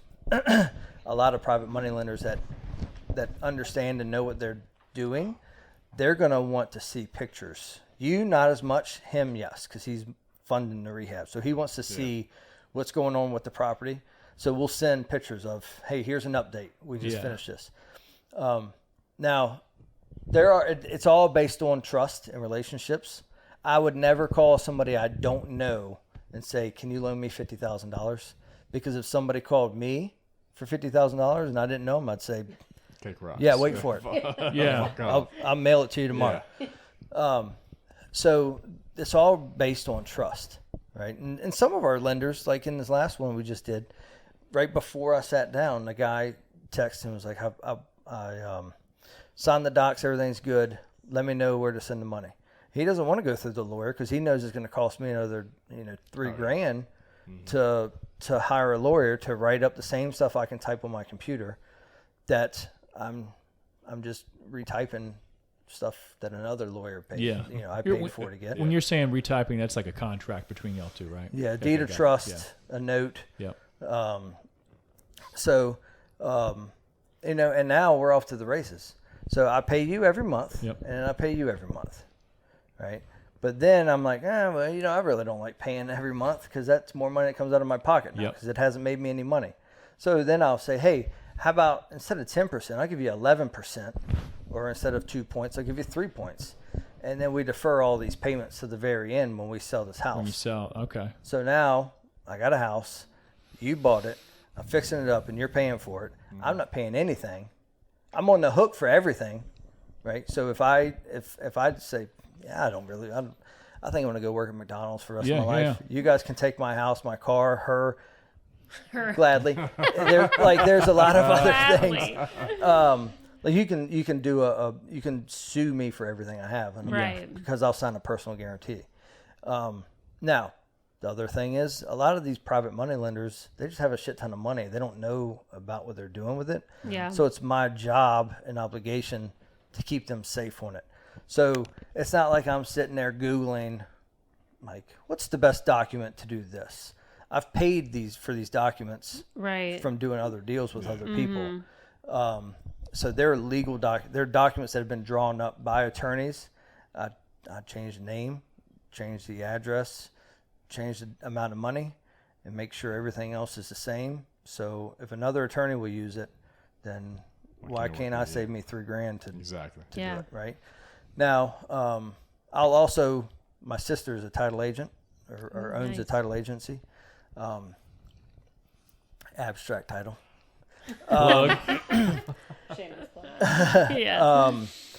So I'll send it to her, who does this every single day, and she's like, you need to put this in, you forgot this, or you spelled this wrong, or this needs to be that way. Right. And then I'll say, okay, and I'll do it right. And then when we close, either she's doing the closing or another person, if I have to have another agency do it, because the way I buy it, then they're checking it over with their legal team. So the onus is on me to make sure that you guys are protected, because I know that the private lenders don't fully understand or grasp the whole thing. They just know that if their money's in stocks, they're losing money today. For sure. And if their money's in a bank account, they're losing money today. Right? Well, that's good. It's good, and it's good business and good ethics, morals, and just relationship status of trust. Looking out for the person that is making you money, because they're using their money to make you money. Yeah. But at the same time, there should, if somebody's just willy-nilly loaning out $50,000 and they get burned, that's kind of on them. It's like, what? That's kind of dumb. Just to, if you aren't doing your own, a little bit of Googling and research, be like, hey, is this legit? Or is, that's awesome that you're looking out for them. But at the same time, it's like, hey, if you're just, you got to some people do you got to do not. some due diligence, and you can't cry when shit happens, right? Yeah, and so you got to do due diligence, which is a huge part. If you're going to be a lender on something, you have to know. You should really know what you're lending on. Yeah. You shouldn't rely on somebody like me to just tell you. Yeah. Right. But again, these are people who, I don't want to say it this way, but they're busy doing their own thing. They've made a lot of money. Yeah. If you Or got they've got money $50,000 to sitting give in to their somebody, account for whatever reason, and they busy. don't want it sitting there losing money. Yeah. So, I post on social media a lot about what we do. And it's because that's kind of like a marketing thing for me. Yeah. Build trust. Where- Free. Yeah. To where we've got a lot of people that come to us and say, here's money. It's probably almost every week now where we're fielding phone calls or texts or something about how can I use this money and give it to you guys? Yeah. And so that's what we do. And I just sat with a guy last week. He's like, I got X amount of money. Him and his wife, I got X amount of money, and I want you to do something with it. Yeah. So I can't go out and just buy the first thing 100%. Right. Yeah. It has to be a good deal, and it has to be worth it for me, because in the end, I won't take any money legally until you guys are paid out, Right. because they have to.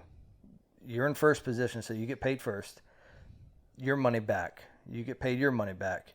And then the leftover, the profit after Uncle Sam is mine. Yeah. So it could be $5, it could be $50,000. Yeah. But as long as you guys get paid, the contractor's getting paid from you. So Yeah.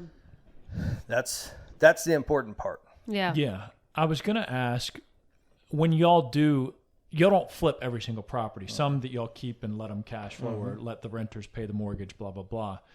when you do flip a house, is there a number or a formula of, all right, how much are we going to pocket and how much is going to flip into the next property? Because obviously you want that money to grow, not just flip the same 50,000 every time. Or for example, 50,000, you know, you want it to grow to 75,000 or 150,000 so you can grow it, flip it. Higher, yeah. You know, because if you end up pocketing it and buying bullshit, whatever, new car, new boat, whatever, then you won't have the money to continue flipping or growing that business. So like, is there a number or like formula that you'll have? So secret strategy that we use is we don't take money from our business. Yeah. Because we both You work. make a lot of money with Yeah. our W-2s. So that's not our eat money. You don't need it. Right. Yeah. So that money goes back into the business to buy more assets. Got it. Yeah. So now I won't get into a rental property that we can't make about $200 a month. And that's not to say the tenant pays $1,200 and the mortgage is $1,000. The mortgage needs to be around $600 or $700 and the rent needs to be around $18. Yeah. Because we got to take out for capital expenses. Well, most important thing, I got to pay my property manager because I'm not getting called at 2:00 in the morning for anybody shoving tampons down the toilet. Yeah. Right. Dumb shit. Amen. So she Me gets either. she gets paid her money first, right? And then we pull money out. Usually, depending on what the property is like, we'll pull 8 to 10%. Set it aside for HVAC, a roof, or something like that. And then any maintenance and repairs. Yeah. Yeah. We'll pull a percentage out for that. And then if it sits vacant, we'll do like 8%. Pull 8% out of every monthly rent for it to cover. If it sits vacant, then it can pay. Yeah. That way it's the least amount of money that we will have to pay if something happens. Right. For sure. So, and then every month that little account for each one of these houses just gets a little bit bigger and a little bit bigger and a little bit bigger. And then, we're at the point now where, do we want to have, $10,000 for each property? Because, it's, do we need $100,000 for 10 properties? That's not realistic. Now we're Right. just kind of cutting ourselves. And, knowing that we're having these conversations and knowing that some very high level mentors of ours are having the same conversations and they're flipping 20, 30 properties a month. And I mean, they've got advertisements on TV, radio, and all that. Knowing that they're having the same conversations as we're having the same is a pretty good feeling. That, Yeah. what do we Absolutely. do with this and that? Yeah. But knowing that we just had a conversation today about buying a house in the wrong LLC and putting money in the wrong place, and Yeah. I'm not really worried about it. That's her part to figure out.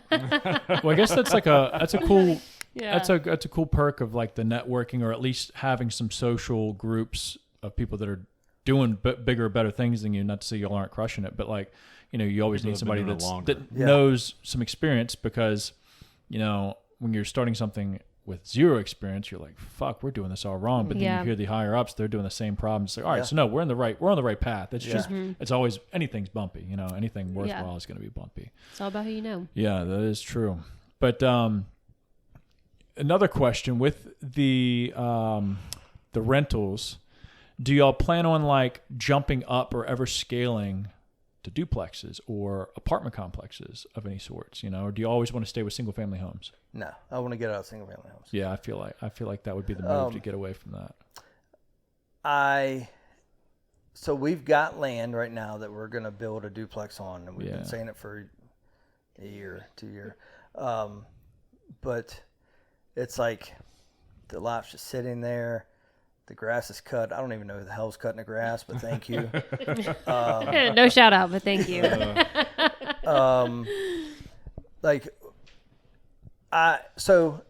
Let's say we had like a 25 unit apartment building. Yeah. If one person misses that rent, we're not going to feel that. Like if one person moves out, we're not going to feel that much. No. If one person stops paying rent for a house that we have, we'll feel it. Yeah. You're gonna be you stressing. Hard, Yeah. Mm-hmm. So thankfully we've got decent W-2s. She puts a shit ton of money somewhere. Paid some serious debt Somewhere. down. Thank you, in by a the way. sock drawer or something. Stina. Alani Nutrition. Yeah. That's right. Plug. Yeah. Katie Hearn. I don't know, but you probably should pay this girl. She spends a lot of money with you. Spend a lot of time looking at her. So, like, I really want to get out of single family. I'll probably never not have any houses. But I do want to move to the next level. Yeah. And I'm really looking forward to getting a couple of these flips off of us right now, and then getting this duplex built out. Because, I mean, it'll be a nice. We'll own that whole corner on that intersection, and it'll be pretty nice. Yeah. I was gonna say, even like getting into flipping, I feel like would be so nice. Like if you already know, like if you can do a lot of the work too by yourself, like having construction background or HVAC or what, like knowing how to do a lot of things, I feel like is so helpful. But man, I feel like you're making that money off that. I disagree with that 100%. Do you? Yeah. Okay, can you tell me why? Because I know a lot of what to do. It makes me want to go do it. But I got out of that because I want my time back. Right, and true. if I'm sitting there swinging a hammer, I'm not looking up, where to get the next deal. Yeah. Or looking up how to fund the next deal. Yeah, talking to investors, whatever. Right. Not Damn, so you networking. pay dummies like me to. So that's actually why I took over the garage and put a gym in there. And he sold all of his tools. He got rid of all of his tools. Not all of them. Not all of them, but most of them. Still a man.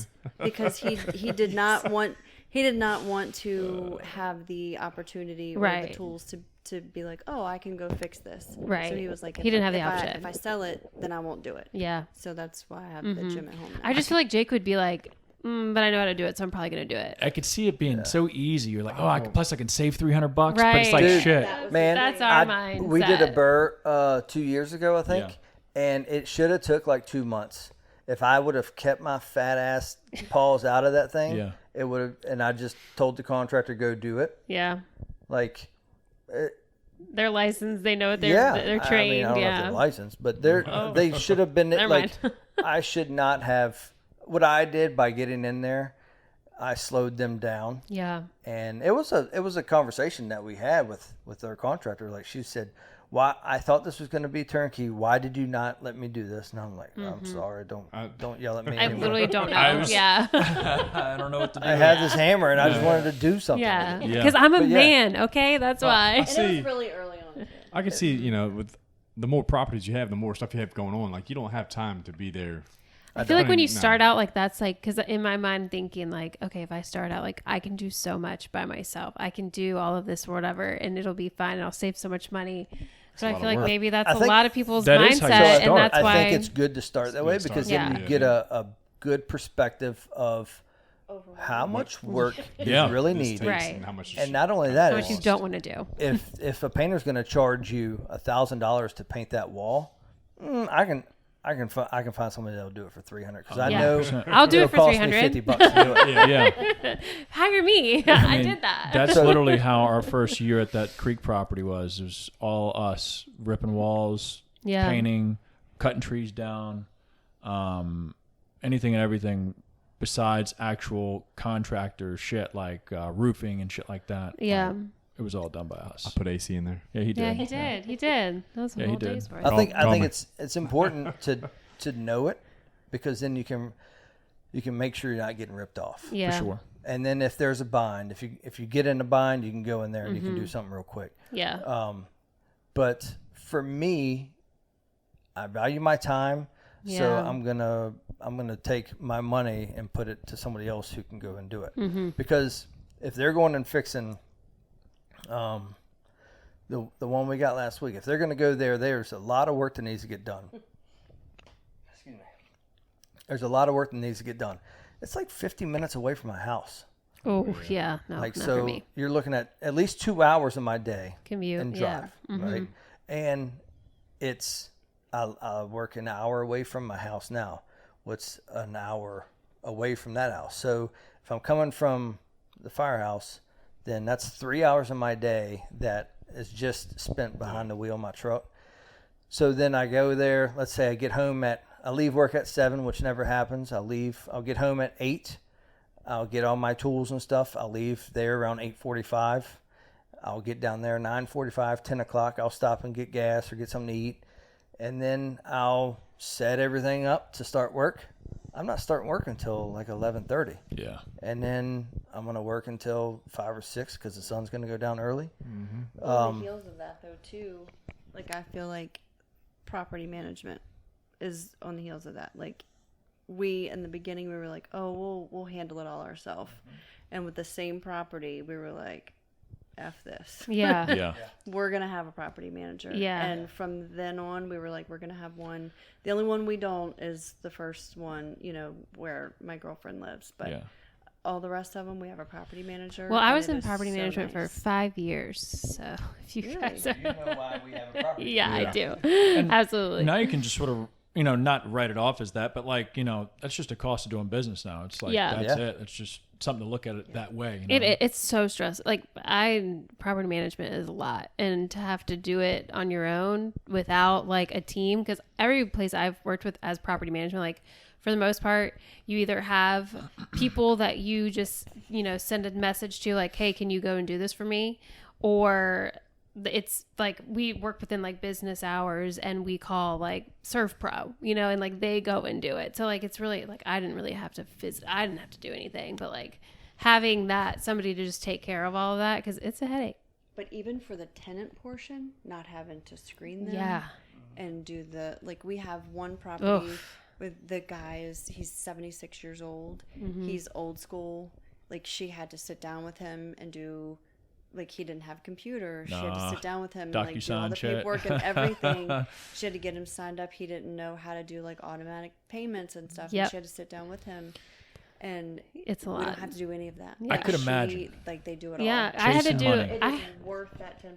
one of my communities was a 55 and older community, and the president, like I was on the phone like trying to talk to this person who just did not know how to set up their HOA payments, and like all I wanted to do is and they're asking, I didn't know what to do, and finally I got a hold of the president of that community, and he went up, like, God bless his soul, he like walked over to the person's house, he called me and he was like, Allie, I got this, and like went over and talked his way through it, because I don't know what you want me to tell you, like that's not part of my job. Like figure out how to pay your HOA payments. I don't know. HOA is also like a whole nother beast too, so So we have that at the condo. I was gonna say is the condo HOA. Yep. And you know what? that's a We lot. don't have to deal with it. Yeah, that's true. Property managers. Yeah, you got property managers for that. We It is, also won't that's buy nice. any more with HOA. Yeah. Screw HOA, that. Yeah. I will Lesson like. learned. I never want to buy. And I working in HOA for a couple years. I did like commercial property management too, but HOA. I after working with that for 2 years, I will never live in an HOA ever. Like it's just I don't want anybody telling me what I can and can't do with my property. I don't want any other neighbor bitching at me for the things that I have done without permission, even though it's within the rules. Like live it's in just HOA, too right? much. Yeah. Yeah. But ours I'm is pretty offended. relaxed. Well, I remember when I first met you, I was like, "Is this is definitely an HOA?" And actually, don't you guys have My Street, or do you not? Did you have My Street community management for your property manager? He doesn't know. Your street? The company's called My Street. I don't. Maybe it's not. Maybe we don't have that community. I don't know. We got a girl page that's on our Facebook. That's all. I And the only don't reason know. I know Yeah, she that, works but I for Facebook. remember. the only reason I know that's because I'm trying to buy a vacant house that sits there, so I'm trying to Yeah. figure out. Well, I remember when I first met you guys, I was like, "This is HOA," and you were talking about it, and I was like, "Yeah, I do property management for HOAs," and yeah, and you're like, "Well, you needed my neighbor and all this stuff," and I'm like, "Yeah, I know, like, I get it." People complain to me all the time about that. There's shit. like a guy in the back of our neighborhood who has a dumpster in the front of his yard. Like he randomly puts stuff I know. out. Like just yeah. I think he does it now. Just yeah. Well, I think used he to get does it calls. out of spite. Yeah, I used to get calls for people being like, "Well, this dumpster's been out here for a long time. Like, how long?" And I was like, "I know they got approval for it." Well, how long did they get approval for it? And I'm like, "Well, I can't tell you that. Like, that's between me and them." And, no, actually, it's between. I'm like, "Oh my god!" You like, work for me. Yeah, like dog, because we used to do Click. like one of my communities was a townhome community, and so like they would get so pissed about dog poop and like Oh my God, the amount of conversation I had about dog poop. I was like, I can't do this anymore. People that love property management, like their sister, whatever. But she's vice president now of her company, so she doesn't have to deal with dog poop really that much. But oh my gosh, when you work at the bottom of it and you just have to like deal with, I had to send out flyers about picking up your dog poop. Like that is not something I want to spend my time Our with. neighborhood's pretty lax. Like there's That's good. yeah, there's not. Is there 100 people in there? Yeah, there's. Yeah, it's a never- we small don't- little, because you guys have that one, get like much when you anything. drive straight through that home right there that goes down that long street, they're not part of the HOA, right? They're honorary members. Oh, They okay. cannot vote. They don't pay. No. They can't vote. I assume if you don't pay, if you don't can't get vote, a I'm vote, not it's because you paying. ain't I paying. only Yeah. know this because a week ago they sent out the roster of everybody, and I'm trying to get this house down the street that's been vacant because some folks died. Oh, yeah, foreclosed on. The door's wide open. Yeah, Damn. yeah. I had a property like that too. Got it. I'd be living in there. Yeah. Yeah. Squad. I had a We- property like that too. I told him I'd love to buy it and move there Downsize. and downsize. Yeah. Yeah, She's but it's got- with she's you have got to. these kids we got to get rid of. You have to do it through the bank, though, So don't you? leave the Because at kids that there. point, the Let's bank move down the owns street. it. The bank. It's a reverse mortgage. Oh, The yeah, people they're are dead. on one of those. The kids that are, it's their parents that died. The kids are arguing about it. All I've asked for is the lawyer who's handling it. Yeah. That's Give all me I've somebody's asked number for. so I can call. Yeah. Because one of our neighbors down the road, he cuts the grass there. So, like, I just want to live there. Right. Like, let me give you money. Yeah. Yeah. Like, Let me take it off your hands. And there's a million ways that you could finance that through them. It's a great opportunity, but Yeah. I think investors have a really bad name Yeah. because there's some shoddy people. Horrible. Yeah. So They ruin it for everybody. And it's literally do. on our same street. Yeah, it's You on- go into it's on our road. It's on the take a left. versus the right. Oh, really? Yeah, I don't think I've ever taken a left there. Yeah. it's just I've you only ain't ever missing taken a right anything. It's because just that's like where our I go side, to your but you're house. taking a left. But It's like like taking literally, a right, but you're taking a left. for those of you obviously that don't know where Kyle and Kristina live, but they live in this community, when you drive straight through, like if you just kept going straight, it's this like private driveway, and it's I in love the it. middle Like of Goochland. it goes like straight. I know, yeah. Not okay, yeah. And it goes straight down this road, and like it's a beautiful like little home at the very end, and it's Yeah. literally untouchable. And it's Kyle like loves the all tree. this yard, the trees, Oh, like y'all's neighborhood? yeah. Yeah. Dude, You I ever don't know noticed it? why I'm obsessed with these trees. And so if you instead of going right, if you just went straight, you would drive straight into their driveway, and it literally looks like they're on their own He island. literally loves the trees. The trees are beautiful. Which trees? Like the trees that line the driveway? Or like, No, so when you pull into our neighborhood, Yeah. there's one tree on the right, and it's massive. Like a massive ass, like Massive. old oak tree. Yes. And then we were walking in it the other day, and there's another tree. I never really paid much attention to it, but it's bigger than the massive one. Like, the trunk of that tree is bigger than the brick around your fireplace. Shit. Jesus. And it had a chain inside of it. Yeah. I'm sure it is. The thing had to It's- see I've the grown Civil that War. thing. Oh, Yeah. yeah. Like, there's I no bet. doubt in my Saw mind. some Yeah. shit. Yeah. But it's like not part of the HOA, but it is part whatever. But it's just so crazy that they built like a community around this house Fern on this Gully. big They worked out a deal. peninsula of Yeah. a Sold that whatever or property island off. of a So I property. think they owned the land before they. And then they were Sounds like, like it. "Oh, I'm going to make a lot of money off of this a and bunch sell of it." Yeah, But not in my house. right. Well, Okay. guess what? You can't vote. Right. You ain't got no vote, though. And you ain't getting that house. Yeah. I got some questions that I wanted to ask earlier. Is for people that maybe listen to this, watching this, that want to learn more about real estate investing, everything to do to real estate. You mentioned a group or a network group. Is there like a Facebook page for it? Is there an actual event that's called or something like that? So there's 472,000 Facebook groups. I get asked all of the time. There is. But there's a local meetup group that you go to, right? Yeah, so You mentioned- we pay to be in some of them, Okay, and then there are some that are free. got it. We go to one in Petersburg that's free, and that room is packed every it's a Tuesday night, I think, but every night that they have a meeting, it's like standing room only. Damn. Can we send you links and you? Yeah, I can add them to the Yeah. video, the I description. think that would be easiest. 100%. I was gonna say, Yeah, you don't have to gotta send the wean through all of 400,000. them. So we But the top 3 maybe. we do a lot of networking. Yeah. That's And so networking key. is anything from going to like we were at Dover Hall a Oh, couple that weeks place ago. is nice. I've been to a For this- wedding there. Holy crazy. moly. Yeah. It is a castle that wasn't built back in the day. It was like not that long ago. Yeah. It's got like a hidden wine cellar, like surrounded by stone. It's crazy. Damn. It is crazy. It's wild. It's pretty That place gnarly. is nice. But we were there for this big networking thing. And that was 3 days, I think. We usually go, a friend of ours has a really big group, probably one of the biggest real estate investor groups in the country on Facebook. There's a couple 100,000 people in this group. Good Lord. And he's right out of Richmond. He runs it. There's some like high level like people that are on that. Yeah. It's not just your people that'll send you porn every night. It's like they're real, What? building high rises and stuff like that. Nobody sends People me send you porn. Should have seen my Facebook. Kyle's like, wall. you're in the wrong groups. You're in the wrong groups. But yeah, I mean, so the network, and it could be anything from those, week-long events. My brother and sister-in-law are in Ohio or Indiana this week Same. at a networking thing. Got it. But it could be anything from like something where you pay a couple grand. It could be a cruise that a lot of groups have.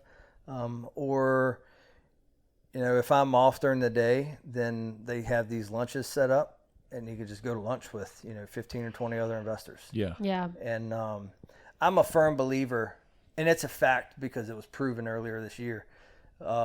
If I'm not surrounding myself with the right people, then I'm not doing what I want to do. Yeah. And it's not like I have to be in the environment. We were talking about the gym. Like I have to be in the environment and surrounded by it in order to be like super focused and ready to go. And earlier this year, I had to spend a couple months just focused on the fire department, and it stunted our real estate growth a while. And and we felt it on the real estate side. Like we didn't buy anything for 4 or 5 months because I was out of the real estate thing. And because I had other commitments to do. Right. But I'll go to these lunches or we'll go to dinner or whatever. We were at dinner 2 nights ago with some real estate investors. And it's not like we're just making deals, but we're just talking and just like this, like, Yeah. what about this deal? Or how'd you get into that? Or what'd you do here? What are you looking for next? Like, where are you going to go? And it's so much better than, just sitting at a bar and drinking our blues away, right? Right. Oh, yeah. Talking about nothing. We did that, Yeah. and I don't get me wrong, like I'll still enjoy it sometimes. Y'all go to Roma's like 6 nights a week. So. Hey. That was a plug. Romas. But when we talk about the network, it's like there's it is super important to us to be active and involved in that, because if there's any question or any doubt, that I can call anybody and say, what would you do here? Yeah. Yeah. And having conversations with people that have done hundreds of deals and that have ads on TVs and big, multi-million-dollar Known businesses. people, yeah. And I can say, hey, I have this question. Can you answer it? And they sit on the phone for an hour just giving you 30 different options. You can't beat Which that. could be, if you were to pay like a coach or a mentor, it could be thousands or thousands of dollars worth. We have a good time. friend of ours that is a business coach, and he's Yeah. like $20,000 for not even a year. Yeah. And We it's went to lunch with him like it's- 2 weeks ago with him and his wife. And I'll say worth this: every penny of it. Yeah. we get asked often, like, how do you get started? And we'll get asked a lot of questions, and we always tell people, if you want to go, just text us, call us, message us. Feel free to come with us, because most of the time we can take someone with us or whatever. For sure. And typically that gets their foot in the door or whatever. Like I'm always tell people network. Yeah. Yeah.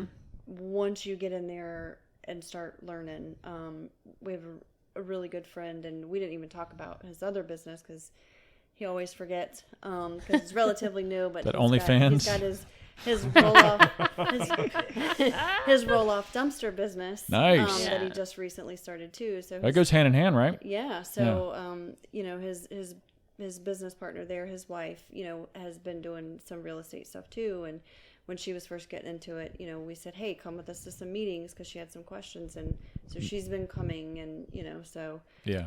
And now her husband's doing his, now he's his business partner. So Yeah. definitely anybody that's got questions or whatever, hit us up, because. Yeah. When you guys go to those real estate conventions and things like that, like, is it just people that are like interested in investing in real estate? Do you guys have like vendors that go there, like HVAC, electrical, plumbing? Like, is it anything like that, or is it just for people that are trying to like? The one that he was talking about in Petersburg, there's anybody from a landscaper to real estate agent to That's awesome. a stager, painter, like literally anything. Yeah. Of floor. Like refinisher type person. Guy does. Like sales flooring. Okay. Yes, okay. thank you. Like literally any scope, Anything, like yeah. anything pertaining to any of that. Tow truck driver, like literally anything. Yeah. Dang. Not the ones that have been in It is like, I mean, I had to do a lot of networking stuff with the company that I was with for property management, and there was all sorts of like vendors that would come out and do it. But mostly it was like, because it was either commercial or HOA, residential stuff, like it wasn't everybody that you would think of, but it was a lot of different types of groups there. But that's why I was curious, like, is it just people that are like the people that are going to be investing in real estate, or is it everything? Because that's nice to There's know. a lot of lenders. Because I mean, like, if you want to get into that business of people that are starting to, buy properties and they need somebody to do their HVAC for them or whatever, like, that's the people Yeah. Jake Page. And I tell people all the time, like, if they come, I'm like, if you provide a service, bring your card, bring your contact information, because people are going to want to know. Yeah. People are going to ask. We need to make a card for you. So. And We need to make a card even me, for too. your Airbnb, right? We at Dover Hill, we just did we just did this thing, exchanger. No, yeah, it's an auction, and some friends of ours have an Airbnb near the racetrack, Yeah. and they're like, hey, we're gonna auction off a night or 2 nights of staying at our Airbnb in north side of Richmond, and we ended up buying it. Like we got another couple that we're friends with that are investors, and we bought it. But what they do is they say, all right, well, you can have us for a night or 2, not like swinger style, but just You can have us. just sit down and talk about Networking. their investing. Got Yeah. it. And they're investing on a high level, so they're doing a lot of flips and a lot of rehabs and a lot of rentals and Airbnbs. So to get that one-on-one time with somebody Yeah. like that to figure out, what is it that you're doing that I want to do? Right. What Because that's can- their time that you're buying Yeah. and their knowledge. So Yeah. a lot of that is like and you're invaluable. staying with some friends, and Yeah. they're friends of ours too. So Yeah. it's a good time. But it's, what value can we get into our business and our lives Yeah. that they can provide? And it's a good For way sure. to get your name out there too, and for people to hear you and know you, and that's awesome. Because that would be great for you and your mom too, if you guys were in trying to manage other properties. Yeah. And that would be definitely the move, because my mom, she's been wanting to go to like more, not commercial, but like she's mentioned a couple commercial like networking things like that, and which I'm sure we could still meet some people there. You can always meet people somewhere. But finding, I guess, a little bit more rounded groups that own maybe single family homes, not so much apartment complexes or condominiums or Yeah. whatever the case was, that she I know was she looking at. mentioned going to like CAI stuff, and Yeah. because that's the stuff that Nicole and I would do for But, HOA property And management. those aren't really probably going to deal with short-term rentals at all. They probably aren't interested in that much at all. They probably just want a committed year-long, hey, they're committed, we got them locked in. They don't really, like you were saying, they aren't worried about losing one or two people. They just, they need a certain amount of volume, I guess. But yes, groups like that or a situation like that sounds definitely preferable for us. Yeah, I mean, so hit me up because next Wednesday is one at I'm not going to say it here, but it's at a bar in Richmond, and it's probably 60, 70 people that go to this one. Shit, yeah. And it's anything from, and one of the smartest investors that I know runs that group. Okay. And it's anybody from people who are just starting, may not have ever bought a house or sold a house or flipped a house, whatever, to people that have done hundreds of deals, to people that have a couple $1 million, and all they do, they don't own anything other than their house. They just lend their money out to these guys. Yeah. To buy the cup, right? So can't have money, Austin. That's what I need, man. Need some money. I always could use more. Yeah, always could. there's well, they can too. That's why they do it. This. For the longest time, it was, we talked about flipping a house or buying a house, doing whatever, and it was, we don't have money for it. Mm-hmm. Got to be get honest, approved. It's harder to find the property than it is to find the money. Yeah. Well, I told him too. I didn't stop. I told him too when we first got started. I told him I didn't want to do anything until we had our debt paid off, and he was like, "We don't need our money. We have to be able to carry them.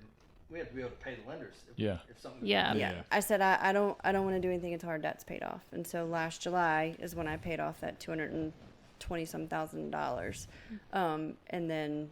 We had already gotten our first deal, but I was comfortable at that point because I knew we were getting towards the end. Right. And now we're using other people's money to do it, but which is definitely a scary thing. It's intimidating for somebody that's never done it before because it's like, what am I getting to? But reading books, and these watching networking meetings and talking to people and seeing the deals that they've done and talking to them has been eye opening for me, and it's helped me.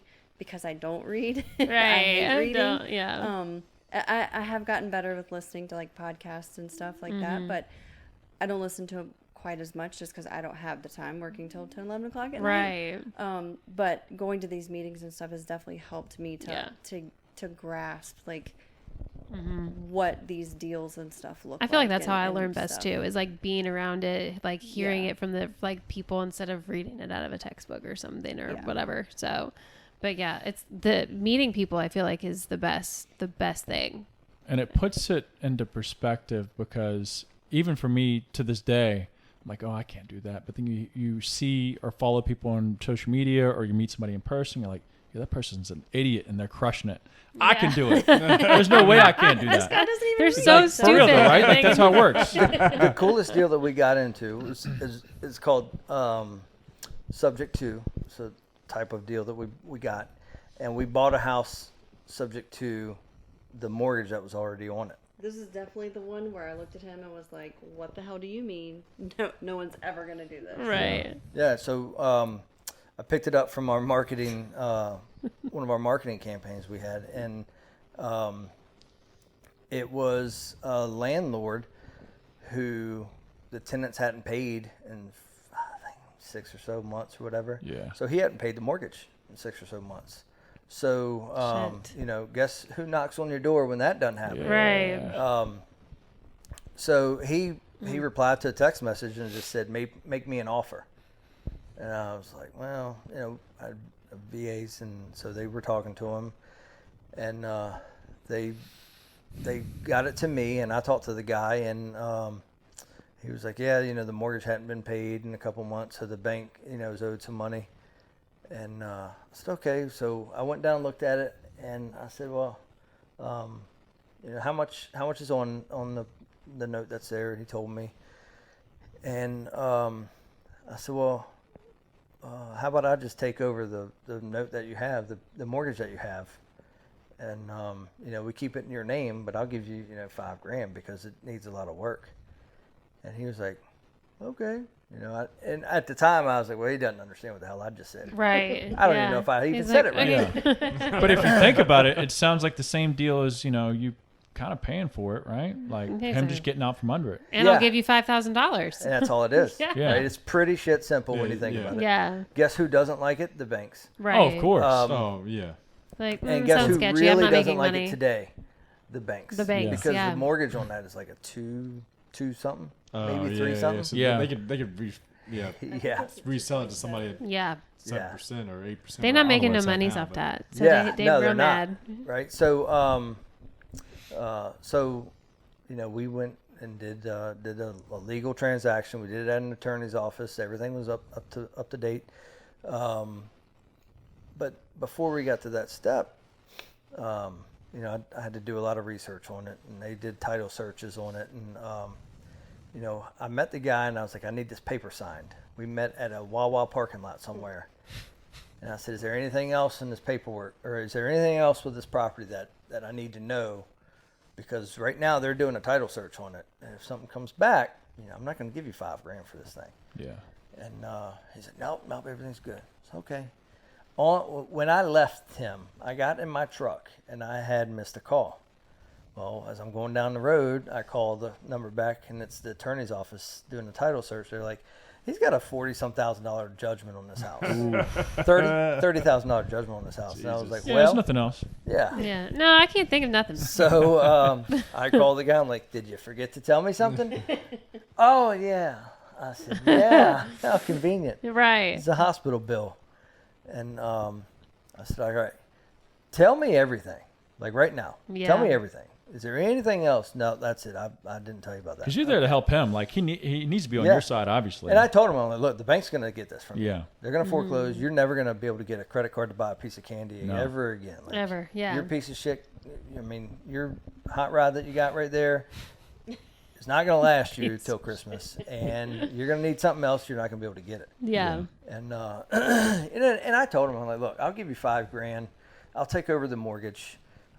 I'll pay up everything that's in arrears. And then I'll get rid of the tenant that's in there. You just sign this thing over to me. Yeah. And he was like, all right. So we went back and forth. I talked to him that day after I left him. He said, that's the last thing. So I spent the next couple days, one day of those, I spent all day long tracking down who had this lien on this property, this judgment. And we got it reduced to $5,000. Shit. That's which was- crazy. which was, Unheard of. Yes. I don't know, it's unheard of. That's I mean, I had wild. never heard 30 of to it. 5. but- That's fucking insane. That's Pretty cool, crazy. right? I offered her, I think, $2,000 or $2,500, and she laughed at me. She was like, they'll never take it. That was a Friday afternoon. She called me Monday and said, they'll settle for $5,000. I was like, fuck yeah, they will. Yeah. Yeah. I should have gone down to like Yeah, 3. right. I know. But I was like, you'll get it at closing. And, so she was like, well, we want it sooner. I said, well, I'm not paying. If anything else happens with this, I'm not paying his debt And, yeah, until it's Right. just for my me to name, not yeah. get this house. Yeah. So we worked that whole thing out. And I called the guy. I'm like, listen, I just had to pay your $30,000 judgment. Ooh. That's $25,000 more than what you and I had agreed on. Right. How about I only give you $1,500? He was like, I don't want to do that. I said, actually, what I did was, how about you give me $5,000? Because I'm paying Yeah. $40 some thousand dollars. At the end of the day, it was probably $35,000. That was, I was going to have to deal with of debt on this property Right. between the judgment, and the arrears, catching it back up, taxes and all that. Not including the mortgage payments you have to make now. Yeah. So I said, you pay me. He was like, I got no money to pay. And I was like, all right, well, it's Christmas time. So I said, well, look, how about I give you $1,500 in cash? We'll just do it that way. He said, okay. I said, the only way it's going to work is if I pay you $500 a month. But I'm not going to pay you until, I think it was 4 or 5 months later. That way I could get a tenant in there, and the tenant Pay could be him. paying me. Yeah. So, Jesus. so he was like, yeah, that sounds good. So that's what we did. Free house. Yeah. Shit. There's Free a little house. bit of drama going on in between now, and when we close on that I don't want to say too much because it's Right. under legal Yeah. stuff. But it was a we paid $1,500 for this house. The mortgage is $250, and it's currently rented at $12.50 a month. Oh yeah. So Just a little bit of sweat equity put into it with phone calls. by somebody. Yeah. Oh yeah. Yeah. The mental part of it. Yeah, mental yeah. equity. No, Yeah. that's crazy though. That's crazy because I mean, like you literally just like manipulated the shit out of the system, because like usually you'd have to go through the whole system, like going through a bank and then buying the home, and then you're now paying thousands of dollars for this house, and Yeah, you're The guy was making money off of hung it. nonetheless, so like he needed it. Yeah. Yeah. Right. So like, Yeah. crazy.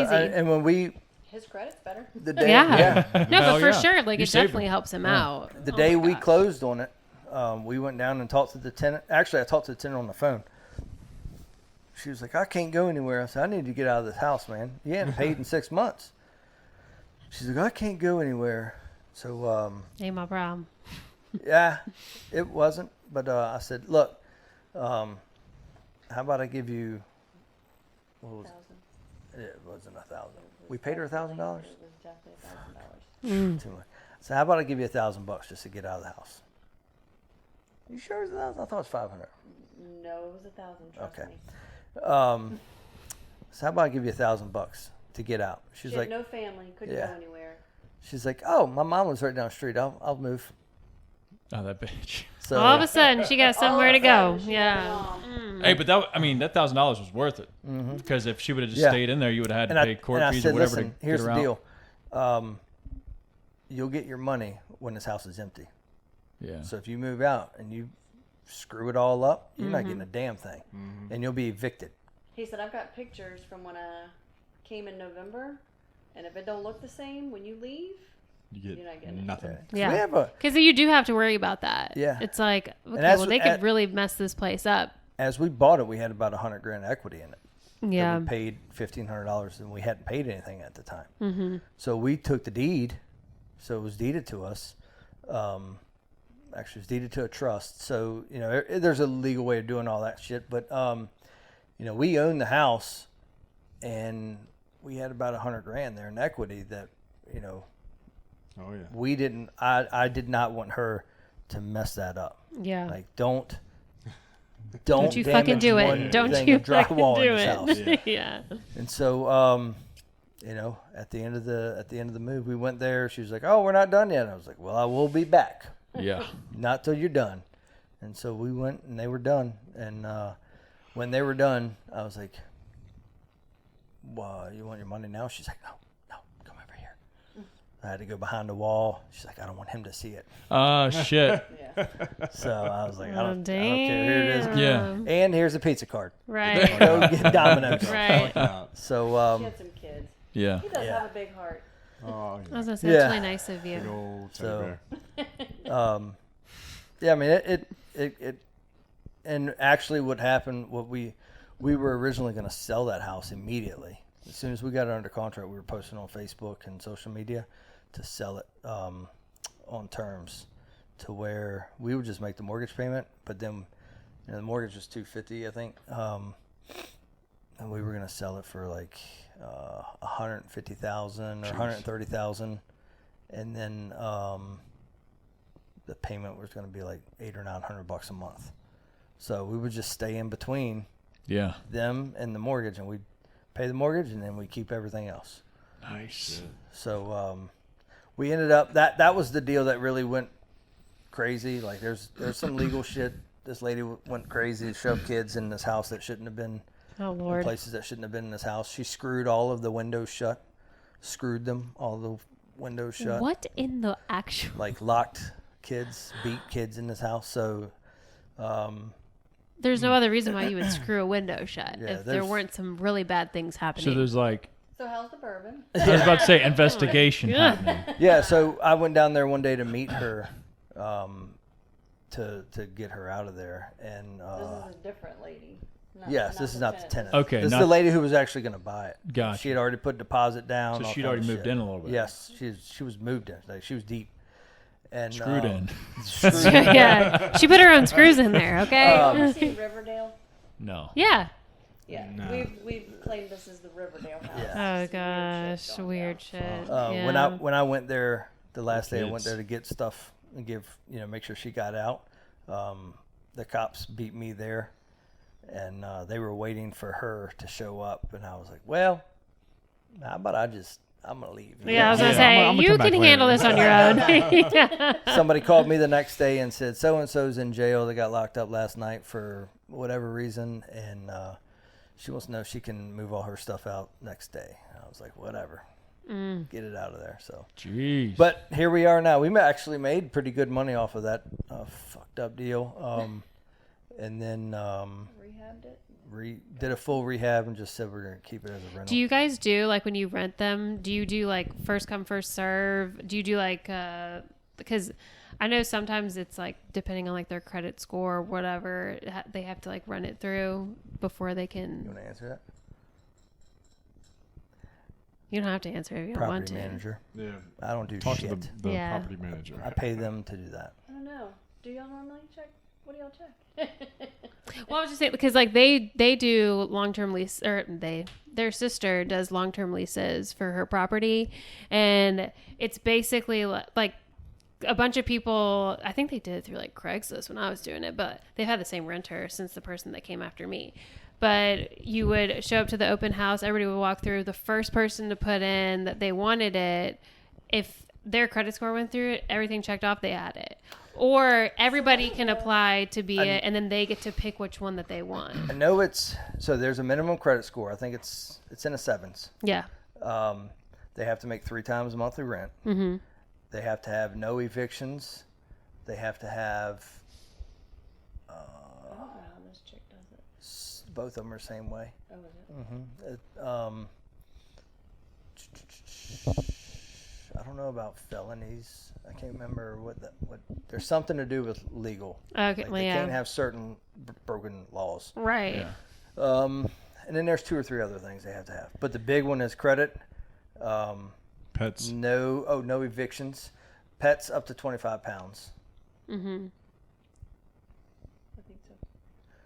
Yeah. So Because that's what, like, I remember when I met their sister, because that's how I met their sister before I met them, is I went off of a Craigslist ad, went to go look at her house to rent it, and, I fell in love with the situation because, like, finding a home to rent within a good price point is very hard. And we came across this house or whatever, and I was so excited, and I met Nicole, and I love Nicole, and I was like, oh my gosh, and was texting her, and she was like, well, unfortunately, it's the first person to put in the offer. If their credit score, goes through, then it's them. Like, they don't handpick somebody. So, like, if everybody came in, they were like, okay, I'll take all of the people that, wanted it within the first weekend. And I'll go through and I'll look at everything and I'll decide. They don't do it that way. It's the first one that puts in the application that passes the credit. So they don't check. cherry pick anybody. Right.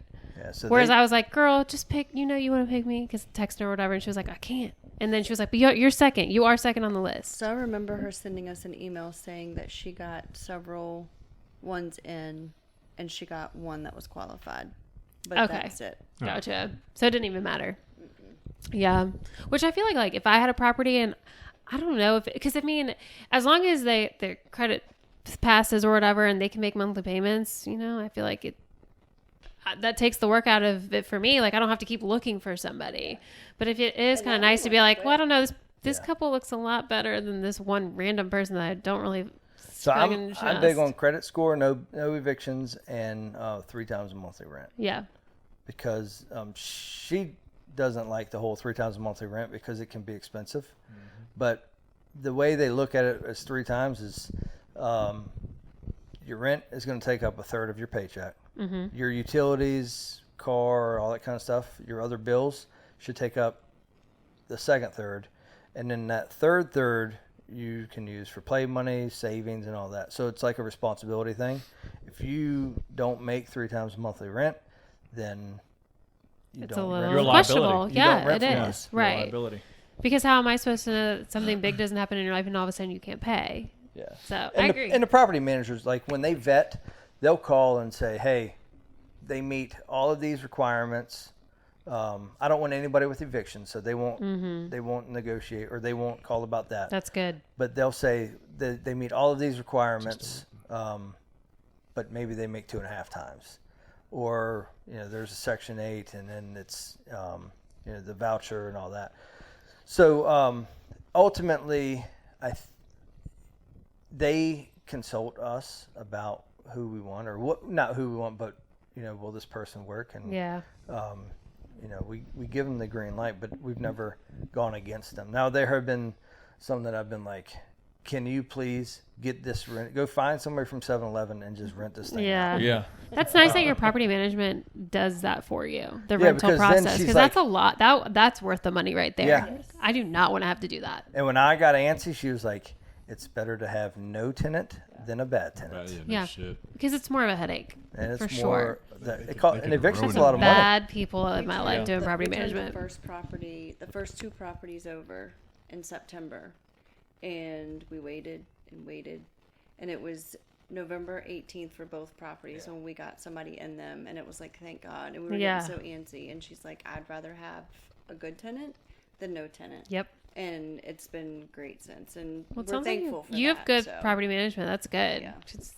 They know what they're doing and not just putting anybody in there. Oh my God, that would not be good. Yeah. But I mean, it's really on them because they're managing their property. So there's some stock that they have, but this one we picked up in Petersburg a couple months ago. She found some really shady shit with. I was looking at a portfolio of a couple of houses, and she called me and she was like, because I sent it to her. Look at these leases. Let me know what you think. Like, let me know. I want to raise the rents. We have to wait for the leases to die or terminate. But I want to raise them to this level. So kind of vet this for us. Make sure that it's, as a second set of eyes. And she called me. We were at the bank setting up some stuff. She was like, did you see this in this lease? And I said, nope. She said, the people who owned it paid the tenants X amount of money at this period of time so they could raise the rent so they could sell the house at a higher rent, at a higher rate. I was like, nope. She was like, that's not good. I No, said, that's not good. We already bought the house, so we're fucked. Yeah. Fix it. So luckily, it all has worked out. They haven't missed a payment. Everything, like it's working out pretty decent. That's good. Yeah. Well, I know that you and your mom had mentioned you guys putting a house on the property next to the Piscataway house that you have now for Airbnb. Yeah. Which would be like the next big move. Yeah. So right now we're working on these decks to get water access. Because there used to be a pier there that's like 30, 40 years old, but it's just ragged as shit, haggard. And just got some decks built down there to make it more of an experience, obviously. And then the next big investment will be the dock or pier to get fixed, which would be before the next house. But once that's nailed down, another house on one of the other lots that's down there, sort of to add more income to that whole property down there, hopefully. And which it definitely will. Oh yeah. But it's almost like the whole topic we've been talking about is just finding whether it's investment from a bank or whatever money to be able to fund that, obviously, because it's not like we have, a couple $100,000 just sitting in our pockets. Yeah. How much land is it? I think 3.5, 4 acres, somewhere around there. Yeah. Is it already divided? Yeah. It's 4 lots already divided down there. Yeah, I know. It's nice. They want to make it a whole compound. Yeah. You need some money? We might. And 3 of them are waterfront. The 4th one's sort of behind them. Back, yeah. That's awesome. I know. So one of the lots already has the house on it, and then there's another lot next to it, and then one to the left of that house. Well. But the end goal is to add another house to it, and then potentially down the road a third house and or like a secondary like loft next to the original house, so like maybe a garage with like a loft or some type of apartment above it or something like that. Yeah. I don't know. Really cool. But that's like long term, couple years from now for that. But one thing at a time. Yeah. And what the money can suffice, you know. I know. But yeah. I'm telling you, that waterfront property though, Yeah. that's prime. For sure. Mm-hmm. It's been a fun learning thing, you know, for real. And fortunately, which I had a gut feeling that it would work from the get go, just because we were willing to put in like a lot of sweat equity into it, and like just weekends and weekends of time. So like we didn't have to have money out of pocket to pay a bunch of people, except, you know, contractors for some stuff. But it's been able to, of course, pay its own bills and be not carefree, but no, it's not like, oh man, we're strapped every month figuring out how this is getting paid or that's getting paid. It's paying for itself plus some, and you know, it's been well so far. That's awesome. You know, so. But just like, you know, y'all were saying, you know, we don't collect any money from it. You know, it's the long game, so it's just continue to keep putting back into it. You know. Yeah. Yeah. But yeah, I don't know what the future holds with how quickly a second house will get put down there or not. But hopefully within the next year. Well, Yeah. get to some of these networking groups. I know. I was gonna say, meet the right people. Get you a private lender. Yeah. Don't go through the banks. Get to building. For sure. For I sure. wouldn't go through a bank. Yeah, well, that's what we did originally for this first loan for all the construction and stuff down there. Is we went through that with that first house that's down there, and depending on, I don't know, we're gonna talk around, and now obviously talking to y'all, hearing about these other avenues, maybe that there is another route instead of, you know, pulling money out of that property to invest in the second house, you know, Yeah. whatever. So through the bank. Right. So I don't know. We'll see. Seems like there's plenty of options out there. Just gotta do a little research. And the banks aren't bad. Bankers are going to see this and shoot me. The banks aren't bad. Pays my salary. Paid off that Like the local $220,000. banks, your town banks are pretty good. Like because they're local. Yeah. Yeah. So, but like the big banks, I don't. Yeah. They'll nickel and dime you to death. Yeah. You know, with all the fees and shit like that. Like we paid, I added up this last closing we did last week, and it was like $3-4, a couple $1,000 in just fees. It's ridiculous. It is.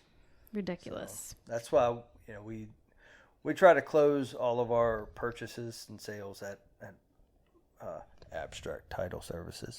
That's right. Because, you know, they're really good with how they treat repeat customers, and they're really good with like their documents and thorough review and everything and all that. So I don't have to worry about it. If I call her and say, hey, there's an issue, or hey, I have a question, she'll say, you know, give me an hour or give me 2, and she'll call back and say, don't do this or do that. Right. So Don't bite the hand that feeds you. yeah, Shit, yeah. resources. That's Yeah. right. Last question, I guess, to polish this show off before we dive into some cards. Besides the duplex, what's y'all's big, like, if I'm sure y'all have talked about it, like outside of the duplex again, like big long-term, like, all right, this is going to take 10, 20 years maybe or less, but big end all goal, not end, but you know what I'm saying? Like the big scary goal with real estate or investment properties. What is it? Have y'all talked about it? And do you want to talk about it? Mention it. So I'll give you 2 things. Got it. About 2 weeks ago, we went to the ABC store, and Kyle decided to buy $300 Doesn't matter how much it costs. a $300 bottle of bourbon. It does matter to me. Is that what we drank tonight? Does it No. matter? Okay, good. No, because when we were walking to What? when we were walking Oh my to the God. truck. Y'all rich. No, when we were walking to the truck, he said, you know, I don't plan on opening this. I said, excuse me? He said, no. I said, Kyle. well, why in the hell did you buy that? He said, all right, I'll tell you what. How about when we purchase our first 4-unit or above, we'll open it and it will be our celebratory drink. She don't even like it. Exactly. It'll be mine. Okay, so I'm gonna invite Jake she'll like it over. then. Yeah. So that's going to hopefully be a soon goal. Yeah. Right. For me, my, I guess, long-term, like my end goal for our real estate thing is to be a lender. Like Yeah. that's where I want our end goal to be. For sure. So I want to have some commercial properties, and then obviously at whenever the time is right, we'll end up having some multi-unit properties. Yeah. I don't know if we'll ever get out of the single family space all the way. I'm really interested in storage units and car washes. Yeah. Storage Those units things are were popping something. up. The car washes are popping up everywhere. Everywhere. Yeah. Storage units, man. That's like a crazy concept if you think about it. I man. mean, yeah, Crazy. it's just making money doing nothing. So we just bought a house that's on 10 acres in McKinney, and I was trying to look for a way to keep it and put some storage units on it. Yeah. Because there's nothing else out there, but people live out there. So, Yeah. They got junk. They need storage. Yeah. But Shit. I don't think we're gonna do it. But yeah, so that's kind of where I'm at, and I do enjoy the lending game, and I like investing in other businesses, and starting other businesses, and then getting out of them, but keeping, some of the profits of it. So For sure. I Well, just like money. just Hell hook up yeah. with Can I get a hell Austin yeah? and his mom, and Yeah, please. I mean, heck, you know, some waterfront property. We'll build you a parking space down there. Aw, he would love it. Oh my gosh, he's excited already. yeah, so that's Handicap. Yeah. I mean, that's where we're at. Like the dumpster business is the same thing. Like it was, I've got about 10 months to get that to where we want it to be. Yeah. And then I'll back out of that and turn it over to somebody else.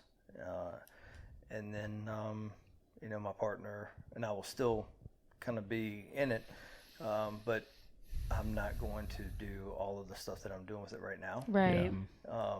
And hopefully, we'll you're a have, VA. because we'll have some VAs. But hopefully, we'll buy more dumpsters at the end of this year and kind of change some tactics and strategies that we're using. And Do your dumpsters have a porta potty connected to it? so they do not. We had one down our You can street piss on that the had side a of 'em. porta I have potty. researched Yeah, I saw that. I was like, holy shit. That's And he was like, I fucking gotta tell genius. Kyle, I gotta make sure he has porta potties on his dumpsters. So I've actually researched those. In fact, I was talking to a guy last week about buying a bunch of just porta potties. Yeah. So everybody's got trash. Everybody needs to take a piss. Everybody needs to Oh, take yeah. this. The thing, it's more in the West End. I don't know. I haven't paid much attention out here, but like when they're rehabbing these big houses, or they're, the owners are doing construction, renovating something, kitchen or whatever. They usually tape off the rest of the house from the area that they're working in, and if they don't tape a bathroom off, if they're not using the bathroom, if they're not doing work in the bathroom, then that's taped off. Yeah. So if they break through that sealed area and they get it dirty, then they have to clean that up every night. Yep. So a lot Drywall of dust these and everything. contractors will include a porta potty in with their contract work. Yeah. So, we had an investor friend of ours tell us that. Yeah. They brought a porta potty to her house while they were doing the work. And I was like, shit, I'm missing something else Yeah. here. Yeah. Well, because the house on the very corner down here, they just redid all of the siding on their exterior, so I'm sure they didn't want workers on the inside. So it's brilliant. I mean, Yeah. they have these contractors, they're ripping off siding, they need a I've never seen dumpster, and they have a porta potty to use, so they don't have to have Yeah, that was anybody go cool. inside their home, and it's We've got It was one in our brilliant. neighbor- in the back of our Yeah. neighborhood. yeah. I was like, damn, So- if I should have thought of that. Yeah. It's like one of those things. It's like, why couldn't I be that smart? So there's a couple of spaces that I'm kind of interested in. Shit is one of them. Yeah. Yeah. But yeah, in 10 years, I'll be able to retire from the fire department in 9. I'll be eligible to retire. That'll be with everything. I'll be eligible in October next year. about October of next year. It has been a heavy topic in our house about should I retire next year? Should she? I was going to say, retire I know you've soon? mentioned her possibly retiring. So there's and the thing is, like, Who's going first? I know, right? that retirement account for me is, if I were to retire, I'd pull my money out of the state retirement because I don't trust the government for shit. Never. And there's not a whole lot of money, and I could take that money and I could use it to make it work for you. Yeah. And the retirement system is built for people who just want to live off of that money. Yeah. Instead of use that Doing money. something with it, yeah. You know, we can live off the rental property income or the other business income. We could take that retirement, just one of them, and just say, you know, let's use this as a lending account, and then we lend out, you know, to other investors. Right. And then we just make that interest payment every yeah. month. So there's a lot of that's. I mean, she wants to be in the lending game. She's in the numbers, obviously. So I think there's a big space for that for her. So we'll multifamily, storage units, lending. Fuck yeah. Well, we'll have you back on the podcast in 10 years, and we'll see where you guys are. Hopefully it won't take long Right. with any luck. Well, let's crack into these bad boys. Let's have some fun. Let's finish the show off. This is You called both get a card. Answer the Internet by Barstool Sports. Questions as fucked up as you are. Yeah. So don't flip it over yet. We're going to read them one at a time, and we'll all answer them individually, whatever the question or poll may be. Yeah. Since y'all are guests, and Kristina, I'd like you to go first. Flip You're your the card best over reader. and read it out loud. And if you can read it out loud. So full about to say. disclosure, She can't read. I watched Peggy's podcast. Did you? when you got the question about the would you rather have a 12-inch? Oh, no. 12-inch what? A nose or a... 12-inch. I think it was a 12-inch penis or your shoe size. Oh, Yeah. That's right, yeah. Oh, my God. The nose is as long as your shoes are... Is it the same card? I can't remember what it was, but yeah. If you came across a glory hole, would you put your dick in it? Well, we don't have That dicks, would have but... to be your mouth.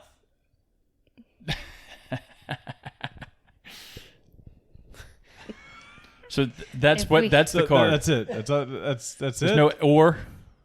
No, that's It's not just straight up. just Hey, it. straight up. You in or out? came across a You in glory or hole, not? would you put your dick in it? If I had a dick? I'm gonna go with a No. No.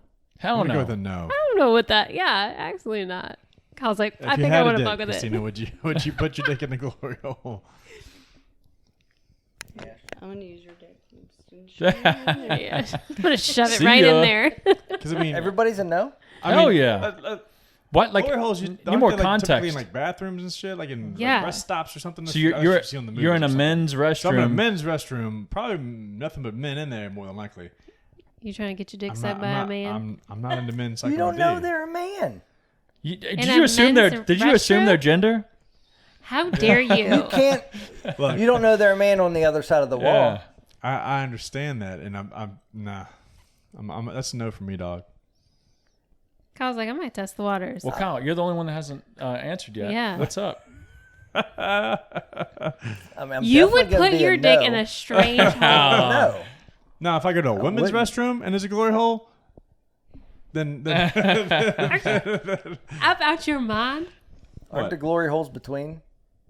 Or are they like just in a random wall? no, I thought it was just like I I always thought it's I've any always hole. seen it like in the bathroom stall wall and then the Wait, movies. you've seen one? No, In the in movies. the movies. Like in the Scary movies.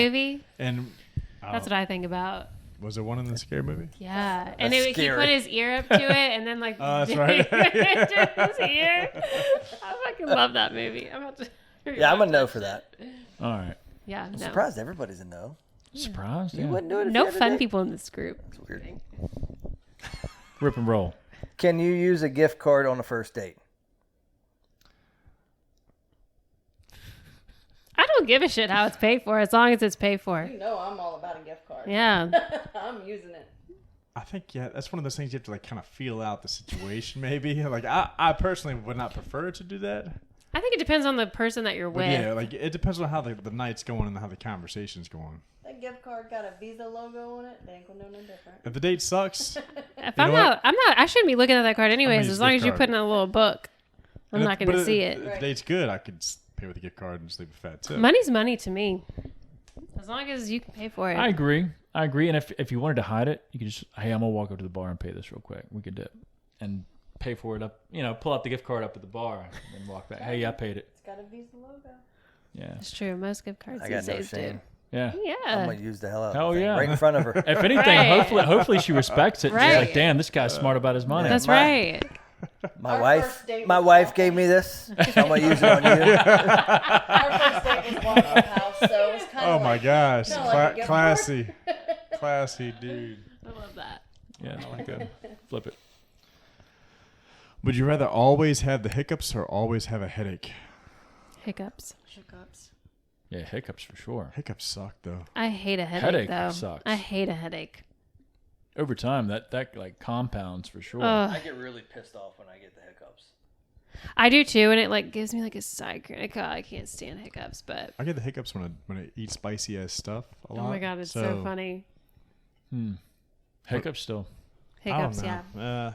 If I can't think because of headache, like that's annoying. I can still function and do things That's with fucked up. hiccups. I don't know. Hiccups. I can take ibuprofen.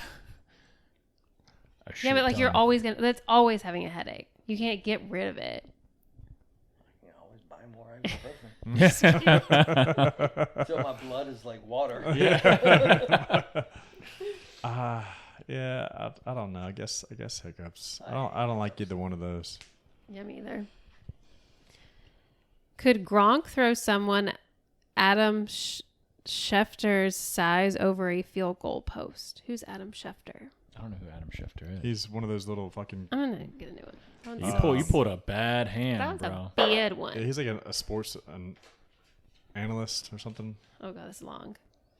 If you were in an open field with an aluminum baseball bat, how many 10-year-olds with bike helmets could you take down before they got you? Aluminum bat. 10-year-olds. 10-year-olds, Get a yeah. good swing on them I could. before they get to you. I could take down a lot of 10-year-olds. How many people are my I'm thinking how many 10. options? I could get rid of 10. Before after they that- got you down? But like how many swing? Like I can get.